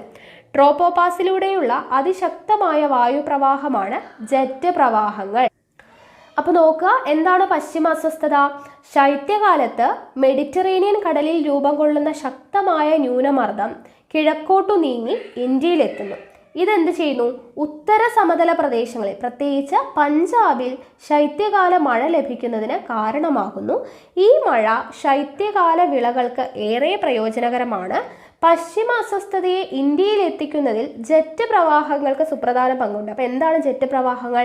ട്രോപ്പോപാസിലൂടെയുള്ള അതിശക്തമായ വായുപ്രവാഹമാണ് ജെറ്റ് പ്രവാഹങ്ങൾ. അപ്പോൾ പശ്ചിമ അസ്വസ്ഥത ഇമ്പോർട്ടൻ്റ് ആണ്. ഇനി ശൈത്യകാലം കഴിഞ്ഞു കഴിഞ്ഞാൽ ഉഷ്ണകാലമാണ്. നോക്കുക, ഇന്ത്യയിലെ വിവിധ പ്രദേശങ്ങളിൽ നിന്നുള്ള ഉഷ്ണകാലത്തെ ചിത്രങ്ങളാണിവ. ഓക്കെ, മെയ് മാസത്തിലെ ഊഷ്മാവിൻ്റെ വിതരണക്രമം ഭൂപടം പരിശോധിച്ചു കണ്ടെത്തു. തീരപ്രദേശങ്ങളെ അപേക്ഷിച്ച് ഉത്തരേന്ത്യയിൽ ഊഷ്മാവ് വളരെ കൂടുതലാണല്ലോ. ഇത് ഇവിടെ കൊടുത്തിട്ടുണ്ട്, നോക്കുക. ഇവിടെ നോക്കുക, തെക്ക് ഭാഗത്ത് നോക്കുമ്പോൾ 23 ഡിഗ്രി, then 24, 25, 28, 29, 33. അപ്പോൾ തെക്ക് നിന്നും വടക്കോട്ട് പോകുന്തോറും എന്ത് സംഭവിക്കുന്നു? ചൂടുകാലത്ത് താപനില കൂടി വരുന്നുണ്ട് അല്ലേ. അപ്പോൾ ഇതാണ് ഇവിടെ പറഞ്ഞിരിക്കുന്നത്. എന്താണ്? തീരപ്രദേശങ്ങളെ അപേക്ഷിച്ച് ഉത്തരേന്ത്യയിൽ ഊഷ്മാവ് വളരെ കൂടുതലാണ് അല്ലേ. അപ്പോൾ എന്തുകൊണ്ടാണ് ഇങ്ങനെ? നോക്കുക, സൂര്യൻ്റെ ഉത്തരായന കാലത്താണ് ഇന്ത്യയിൽ ഉഷ്ണകാലം അനുഭവപ്പെടുന്നത്. അപ്പോൾ നേരത്തെ പറഞ്ഞു ശൈത്യകാലം എങ്ങനെയാണ്? സൂര്യൻ്റെ ദക്ഷിണായന കാലത്താണ് അനുഭവപ്പെടുന്നതെന്ന് പറഞ്ഞു. സൂര്യൻ്റെ ഉത്തരായന കാലത്താണ് ഇന്ത്യയിൽ ഉഷ്ണകാലം അനുഭവപ്പെടുന്നത്. ഉഷ്ണകാലത്ത് രാജ്യത്ത് ഏറ്റവും കൂടുതൽ ചൂട് അനുഭവപ്പെടുന്നത് രാജസ്ഥാൻ്റെ പടിഞ്ഞാറ് ഭാഗത്തുള്ള ബാമർ എന്ന് പറയുന്ന സ്ഥലത്താണ്. ഓക്കെ, ഉഷ്ണകാലത്ത് രാജ്യത്ത് തന്നെ ഏറ്റവും കൂടുതൽ ചൂട് അനുഭവപ്പെടുന്ന പ്രദേശം എവിടെയാണ്? രാജസ്ഥാൻ്റെ പടിഞ്ഞാറ് ഭാഗത്തുള്ള ബാമർ എന്ന് പറയുന്ന പ്രദേശത്താണ്. ഇക്കാലയളവിൽ വീശുന്ന ചില പ്രാദേശിക വാദങ്ങളാണ് ലൂ, മാംഗോ ഷവേഴ്സ് എന്നിവ. ഓക്കെ, ലൂ, മാംഗോ ഷവേഴ്സ് എന്ന് പറയുന്നത് ഈ ഉഷ്ണകാലത്ത് വീശുന്ന പ്രാദേശിക വാദങ്ങളാണ്. ഓക്കെ, ഇനി ഇവിടെ കാൽബൈശാഖി എന്ന് പറഞ്ഞു കൊടുത്തിട്ടുണ്ട്, നോക്കുക. ഉഷ്ണകാലത്ത് പശ്ചിമ ബംഗാളിൽ അനുഭവപ്പെടുന്ന ഇടിയോടുകൂടിയ ശക്തമായ മഴയാണ് കാൽബൈശാഖി. ഓക്കെ, കാൽബൈശാഖി എന്താണ്? ഉഷ്ണകാലത്ത് പശ്ചിമ ബംഗാളിൽ അനുഭവപ്പെടുന്ന ഇടിയോടുകൂടിയ ശക്തമായ മഴയാണ് കാൽബൈശാഖി. അലറുന്ന കാറ്റും ആലിപ്പഴ വീഴ്ചയും ഇതിൻ്റെ സവിശേഷതകളാണ്. ഓക്കെ, ബാക്കി ലൂ, മാംഗോ ഷവേഴ്സ് ഇതിനെക്കുറിച്ചൊക്കെ നമ്മൾ ഇനി അങ്ങോട്ട് പഠിക്കുന്നുണ്ട്. ഓക്കെ, അപ്പോൾ അത് നമ്മൾ അവിടെ പറയാം. ഇനി അടുത്ത തെക്കു പടിഞ്ഞാറൻ മൺസൂൺ കാലത്തെക്കുറിച്ചാണ്. തെക്കു പടിഞ്ഞാറൻ മൺസൂൺ കാറ്റുകളുടെ സഞ്ചാരഗതിയാണ് ഇതിൽ കാണിച്ചിട്ടുള്ളത്. ഈ കാറ്റുകളാണ് ഇന്ത്യയിലെ ഏറ്റവും വലിയ മഴക്കാലത്തിന് കാരണമാകുന്നത്. അപ്പോൾ തെക്കു പടിഞ്ഞാറൻ കാറ്റുകളുടെ സഞ്ചാര ദിശ കാണിച്ചിട്ടുണ്ട്. എങ്ങോട്ടാണ്? ഇന്ത്യൻ മഹാസമുദ്രം ഇങ്ങനെ ഇവിടെ നിന്നും അങ്ങോട്ടാണ് അല്ലേ വീശുന്നത്, തെക്കു നിന്നും വടക്കോട്ടാണ്. അപ്പോൾ തെക്കു പടിഞ്ഞാറൻ മൺസൂൺ കാറ്റുകളുടെ തെക്ക് ഇങ്ങനെ പോയി ഇങ്ങനെ പടിഞ്ഞാറ് അങ്ങനെയാണ് വീശുന്നത്. അപ്പോൾ ഇന്ത്യൻ മഹാസമുദ്രത്തിൽ നിന്നും ഇങ്ങനെയാണ് വീശുന്നത് കാറ്റ്. അപ്പോൾ ഈ കാറ്റുകളാണ് ഇന്ത്യയിലെ വലിയ മഴക്കാലത്തിന് കാരണമാകുന്നത് എന്നുള്ളത് കൊടുത്തിട്ടുണ്ട്. സൂര്യൻ ഉത്തരാർദ്ധഗോളത്തിലായിരിക്കെ ഉത്തരേന്ത്യൻ ഭാഗങ്ങളിൽ ശക്തമായ ന്യൂനമർദ്ദം രൂപം കൊള്ളുന്നു. സൂര്യൻ ഉത്തരാർദ്ധഗോളത്തിലായിരിക്കുന്ന സമയത്ത് ഉത്തരേന്ത്യൻ ഭാഗങ്ങളിൽ എന്താണ്? ശക്തമായ ന്യൂനമർദ്ദം രൂപം കൊള്ളുന്നു. ഇന്ത്യൻ സമുദ്രത്തിന് മുകളിൽ താരതമ്യേന ഉയർന്ന മർദ്ദം നിലനിൽക്കുന്നതിനാൽ ഇത് തെക്കുനിന്ന് വടക്കോട്ട്, അതായത് ഇന്ത്യൻ സമുദ്രത്തിൽ നിന്ന് ഇന്ത്യൻ ഉപഭൂഖണ്ഡത്തിലേക്ക് കാറ്റു വീശാൻ ഇടയാക്കുന്നു. എന്താണ് പറയുന്നത്? ഇന്ത്യൻ സമുദ്രത്തിൽ നിന്ന് മുകളിൽ താരതമ്യേന ഉയർന്ന മർദ്ദം നിലനിൽക്കുന്നത് കൊണ്ട് തെക്കു നിന്ന് വടക്കോട്ട്, അതായത് ഇന്ത്യൻ സമുദ്രത്തിൽ നിന്ന് എങ്ങോട്ട്? ഇന്ത്യൻ ഉപഭൂഖണ്ഡത്തിലേക്ക് കാറ്റ് വീശാൻ ഇടയാക്കുന്നു. കോറിയോലിസ് പ്രഭാവത്താൽ ഈ കാറ്റുകൾ സഞ്ചാര ദിശയ്ക്ക് വലത്തോട്ട് തിരിയുന്നതിനാലാണ് തെക്കു പടിഞ്ഞാറൻ കാറ്റുകളായിട്ട് ഇന്ത്യയിൽ എത്തിച്ചേരുന്നത്. ഓക്കെ, അപ്പോൾ തെക്കു നിന്ന് വടക്കോട്ടാണ് ഇത് വീശുന്നത്. ഇന്ത്യൻ മഹാസമുദ്രത്തിൽ നിന്നും ഇന്ത്യൻ ഉപഭൂഖണ്ഡത്തിലേക്ക് കാറ്റ് വീശുന്നു. കോറിയോലിസ് പ്രഭാവം കൊണ്ടാണ് ഈ കാറ്റുകൾ സഞ്ചാര ദിശയ്ക്ക് വലത്തോട്ട് തിരിയുന്നത് കൊണ്ടാണ് തെക്കു പടിഞ്ഞാറൻ കാറ്റുകളായിട്ട് ഇന്ത്യയിൽ എത്തിച്ചേരുന്നത്. അപ്പോൾ കോറിയോലിസ് പ്രഭാവമാണ് അതിന് കാരണം. ഓക്കെ, ഇനി ഇന്ത്യൻ ഉപദ്വീപിന്റെ സവിശേഷ ആകൃതി കാരണം തെക്കു പടിഞ്ഞാറൻ മൺസൂൺ കാറ്റ് 2 ശാഖകളായി പിരിഞ്ഞ് കരയിലേക്ക് വീശുന്നുണ്ട്. ഓക്കെ, ഇന്ത്യൻ ഉപദ്വീപിന്റെ സവിശേഷത ആകൃതി പ്രകാരം തെക്കു പടിഞ്ഞാറൻ മൺസൂൺ കാറ്റ് 2 ശാഖകളായിട്ട് പിരിഞ്ഞിട്ട് കരയിലേക്ക് പ്രവേശിക്കുന്നു. അറബിക്കടൽ ശാഖയും ബംഗാൾ ഉൾക്കടൽ ശാഖയും. ജൂൺ ആരംഭത്തോടെ കേരള തീരത്തെത്തുന്ന അറബിക്കടൽ ശാഖ കേരളത്തിൽ വ്യാപകമായി മഴ നൽകുന്നു. ഓക്കെ, ജൂൺ ആരംഭത്തോടുകൂടി കേരള തീരത്തെത്തുന്ന അറബിക്കടൽ ശാഖയാണ് കേരളത്തിൽ വ്യാപകമായി മഴ നൽകുന്നത്. തുടർന്ന് കർണാടകം, ഗോവ, മഹാരാഷ്ട്ര, ഗുജറാത്ത് എന്നീ സംസ്ഥാനങ്ങളുടെ പടിഞ്ഞാറൻ ഭാഗങ്ങളിലേക്ക് കടക്കുകയും അവിടേക്ക് കനത്ത മഴയ്ക്ക് കാരണമാവുകയും ചെയ്യുന്നു. ഓക്കെ, ഗുജറാത്തിലൂടെ രാജസ്ഥാനിൽ പ്രവേശിക്കുന്ന ഈ മൺസൂൺ ശാഖ ആരവല്ലി പർവ്വതനിരകൾക്ക് സമാന്തരമായി കടന്നു പോകുന്നതിനാൽ രാജസ്ഥാനിൽ വിരളമായി മാത്രമേ മഴ ലഭിക്കുന്നുള്ളൂ. അപ്പോൾ രാജസ്ഥാനിൽ വിരളമായി മാത്രം മഴ ലഭിക്കാൻ കാരണം എന്താണ്? ഗുജറാത്തിലൂടെ രാജസ്ഥാനിൽ പ്രവേശിക്കുന്ന മൺസൂൺ ശാഖ ആരവല്ലി പർവ്വതനിരകൾക്ക് സമാന്തരമായി കടന്നു പോകുന്നത് കൊണ്ടാണ് രാജസ്ഥാനിൽ വിരളമായി മാത്രം മഴ ലഭിക്കുന്നത്. ഓക്കെ, ബംഗാൾ ഉൾക്കടലിൽ നിന്ന് കൂടുതൽ ഈർപ്പം ആഗിരണം ചെയ്ത് മുന്നേറുന്ന ബംഗാൾ ഉൾക്കടൽ ശാഖ സുന്ദരവനം ഡെൽറ്റ പിന്നിട്ട് പശ്ചിമ ബംഗാളിൽ പ്രവേശിക്കുകയും 2ആയി പിരിയുകയും ചെയ്യുന്നു. ഒരു ശാഖ ബ്രഹ്മപുത്ര സമതലത്തിലൂടെ വടക്കു കിഴക്കൻ സംസ്ഥാനങ്ങളിലെത്തി വലിയ തോതിൽ മഴയ്ക്ക് കാരണമാകുന്നു. അപ്പോൾ ബംഗാൾ ഉൾക്കടലിൽ നിന്ന് കൂടുതൽ ഈർപ്പം ആഗിരണം ചെയ്ത് മുന്നേറുന്ന ബംഗാൾ ഉൾക്കടൽ ശാഖ എന്ത് ചെയ്യുന്നു? സുന്ദരവനം ഡെൽറ്റ പിന്നിട്ട് പശ്ചിമ ബംഗാളിൽ പ്രവേശിക്കുകയും അവിടെ നിന്ന് അത് 2ആയിട്ട് പിരിയുകയും ഒരു ശാഖ ബ്രഹ്മപുത്ര സമതലത്തിലൂടെ വടക്ക് കിഴക്കൻ സംസ്ഥാനങ്ങളിൽ എത്തി വലിയ തോതിൽ മഴയ്ക്ക് കാരണമാവുകയും ചെയ്യുന്നു. ബംഗാൾ മേഖലയിലൂടെ ഗംഗാ സമതലത്തിലേക്ക് പ്രവേശിക്കുന്ന 2ാമത്തെ ശാഖ 2 ശാഖയായിട്ട് മാറി. അതിലെ ഒരു ശാഖയാണ് എന്ത്? ബ്രഹ്മപുത്ര സമതലത്തിലൂടെ വടക്ക് കിഴക്കൻ സംസ്ഥാനങ്ങളിൽ എത്തി വലിയ തോതിൽ മഴയ്ക്ക് കാരണമായത്. 2ാമത്തെ ശാഖ എങ്ങോട്ടാണ് പ്രവേശിക്കുന്നത്? ഗംഗാ സമതലത്തിലേക്ക് പ്രവേശിക്കുകയും 2ാമത്തെ ശാഖ പശ്ചിമ ബംഗാൾ, ബീഹാർ, ഉത്തർപ്രദേശ് തുടങ്ങിയ സംസ്ഥാനങ്ങളിൽ മഴ നൽകുകയും ചെയ്യുന്നു. പഞ്ചാബ് സമതലത്തിൽ വെച്ച് അറബിക്കടൽ ശാഖയുമായി കൂടിച്ചേർന്ന് വടക്കോട്ടു നീങ്ങുന്ന ഈ മൺസൂൺ കാറ്റുകൾ ഹിമാലയത്തിന്റെ അടിവാര മേഖലകളിൽ കനത്ത മഴ നൽകുന്നു. ഓക്കെ, ഇനി അടുത്ത കാലമാണ് മൺസൂണിന്റെ പിൻവാങ്ങൽ കാലം. സെപ്റ്റംബർ പിന്നിടുന്നതോടുകൂടി സൂര്യൻ ദക്ഷിണാർദ്ധഗോളത്തിലേക്ക് അയനം ചെയ്യുന്നതിനാൽ ഇന്ത്യയുടെ ഉത്തര സമതല പ്രദേശത്ത് കനത്ത ഉച്ചമർദ്ദം രൂപപ്പെടുന്നു. ഓക്കെ, സെപ്റ്റംബർ പിന്നിടുന്നതോട് കൂടിയിട്ട് ഉത്തരാർദ്ധഗോളത്തിൽ നിന്നും സൂര്യൻ എവിടെ എത്തി? ദക്ഷിണാർദ്ധഗോളത്തിലേക്ക് അയനം ചെയ്യുന്നു. അതോടുകൂടിയിട്ട് ഉത്തര സമതല പ്രദേശത്തേക്ക് കനത്ത ഉച്ചമർദ്ദം രൂപപ്പെടുന്നു.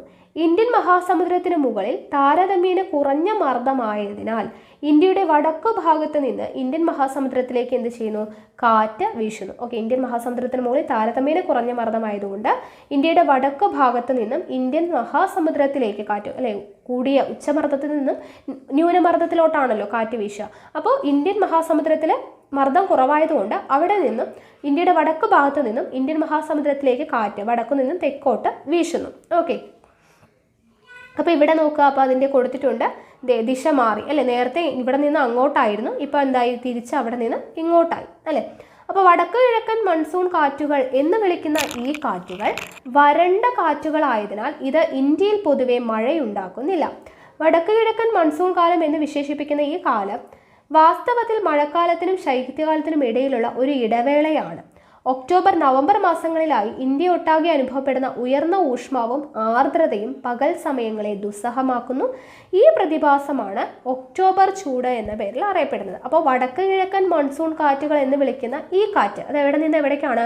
വടക്കു ഭാഗത്ത് നിന്നും ഇന്ത്യൻ മഹാസമുദ്രത്തിൽ മർദ്ദം കുറവായതിനാൽ വടക്കു ഭാഗത്ത് നിന്നും ഇന്ത്യൻ മഹാസമുദ്രത്തിലേക്ക് വീശുന്ന ഈ വടക്കു കിഴക്കൻ മൺസൂൺ കാറ്റുകൾ എന്താണ്? വരണ്ട കാറ്റുകളാണ്. അതുകൊണ്ട് തന്നെ പൊതുവെ മഴയുണ്ടാക്കുന്നില്ല.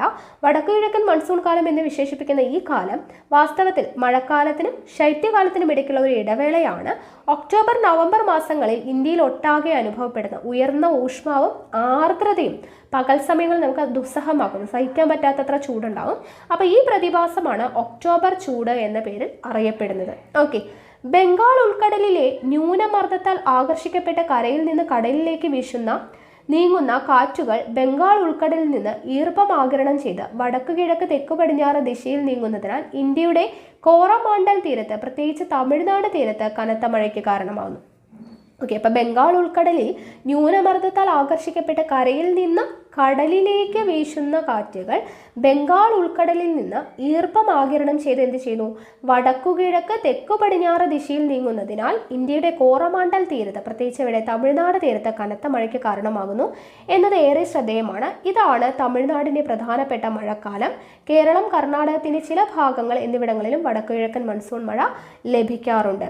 ഓക്കെ, ഇനി ഇന്ത്യയിൽ മഴയുടെ വിതരണം എന്ന് പറഞ്ഞിട്ട് ഇവിടെ കൊടുത്തിട്ടുണ്ട്. ഇവിടെ 200 സെൻറ്റിമീറ്ററിന് മുകളിൽ മഴ ലഭിക്കുന്ന പ്രദേശങ്ങൾ കേരളം, 60 സെൻറ്റിമീറ്ററിന് താഴെ മഴ ലഭിക്കുന്ന പ്രദേശം രാജസ്ഥാൻ. മഴയുടെ വിതരണത്തിലുള്ള ഈ അസന്തുലിതാവസ്ഥയ്ക്ക് കാരണം ഭൂപ്രകൃതി എന്നൊക്കെ പറഞ്ഞു കൊടുത്തിട്ടുണ്ട്. ഓക്കെ, അപ്പോൾ ഇന്ത്യയിൽ മഴയുടെ വിതരണം എന്ന് പറഞ്ഞത് ഇവിടെ കൊടുത്തിട്ടുണ്ട്. ഇവിടെ ഈ കോളം ആയിട്ട് കൊടുത്തിട്ടുള്ളത് 200 സെൻറ്റിമീറ്ററിൽ കൂടുതൽ മഴ ലഭിക്കുന്ന പ്രദേശങ്ങളാണ് ഈ കോളമായിട്ട്. അതായത് കോളം എന്ന് പറയുമ്പോൾ ഈ കേരളത്തിൻ്റെ ഈ ഭാഗത്ത്, ഈ പടിഞ്ഞാറ് ഭാഗത്ത് വരുന്നത് ഈ ഒരു ഭാഗം, അതുപോലെ തന്നെ ഈ കിടക്കുന്ന ഇതെല്ലാം എന്താണ്? 200 സെൻറ്റിമീറ്ററിന് മുകളിൽ മഴ ലഭിക്കുന്ന പ്രദേശങ്ങളാണ്. ഓക്കെ, ഇനി അടുത്തത് 100 മുതൽ 200 സെൻറ്റിമീറ്റർ വരെ മഴ ലഭിക്കുന്ന പ്രദേശങ്ങളാണ് ഈ കാണുന്നത്. ഓക്കെ, 100 മുതൽ 200 സെൻറ്റിമീറ്റർ വരെ മഴ ലഭിക്കുന്ന പ്രദേശങ്ങളാണ് ഈ കാണുന്നത്. ദെൻ 60 മുതൽ 100 സെൻറ്റിമീറ്റർ വരെ മഴ ലഭിക്കുന്ന പ്രദേശങ്ങളാണ് ഇത്. 60 മുതൽ 100 സെൻറ്റിമീറ്റർ വരെ മഴ ലഭിക്കുന്ന പ്രദേശങ്ങൾ. ദെൻ അടുത്തത് 60 സെൻറ്റിമീറ്ററിൽ കുറവ് മഴ ലഭിക്കുന്ന പ്രദേശങ്ങളാണ് ഇത് കാണുന്നത്. ഓക്കെ, 60-ൽ കുറവ് ലഭിക്കുന്നു. ഇവിടെ 60 മുതൽ 100 വരെ, ദെൻ 100 മുതൽ 200 വരെ, 200-ൽ കൂടുതലുള്ളതാണ് ഇവിടെ അടയാളപ്പെടുത്തിയിട്ടുള്ളത്. ഓക്കെ, അപ്പോൾ ഇങ്ങനെയാണ് ഇന്ത്യയിലെ മഴയുടെ ലഭ്യത എന്ന് പറയുന്നത്. അപ്പോൾ വൈവിധ്യങ്ങളുടെ ഇന്ത്യ എന്ന തലക്കെട്ടിനെ അനർത്ഥമാക്കുന്നതാണ് ഇന്ത്യയിലെ ഓരോ ഭൂമിശാസ്ത്ര സവിശേഷതയും. ഭൂപ്രകൃതി, കാലാവസ്ഥ, ജീവിത രീതി, സംസ്കാരം, സസ്യജന്തുജാലങ്ങൾ, പ്രകൃതി വിഭവങ്ങൾ എന്നിങ്ങനെ എല്ലാ മേഖലകളിലും ഈ വൈവിധ്യങ്ങളുണ്ട്. ഈ വൈവിധ്യങ്ങളാണ് ഇന്ത്യയുടെ സമൃദ്ധിക്ക് അടിസ്ഥാനം. ഈ വൈവിധ്യങ്ങളുടെ സംരക്ഷണം നമ്മുടെ കടമയാണ്. ഓക്കെ, അപ്പോൾ ഇത്രയുമാണ് നമ്മുടെ ഈ 7ാമത്തെ ചാപ്റ്റർ എന്ന് പറയുന്നത്.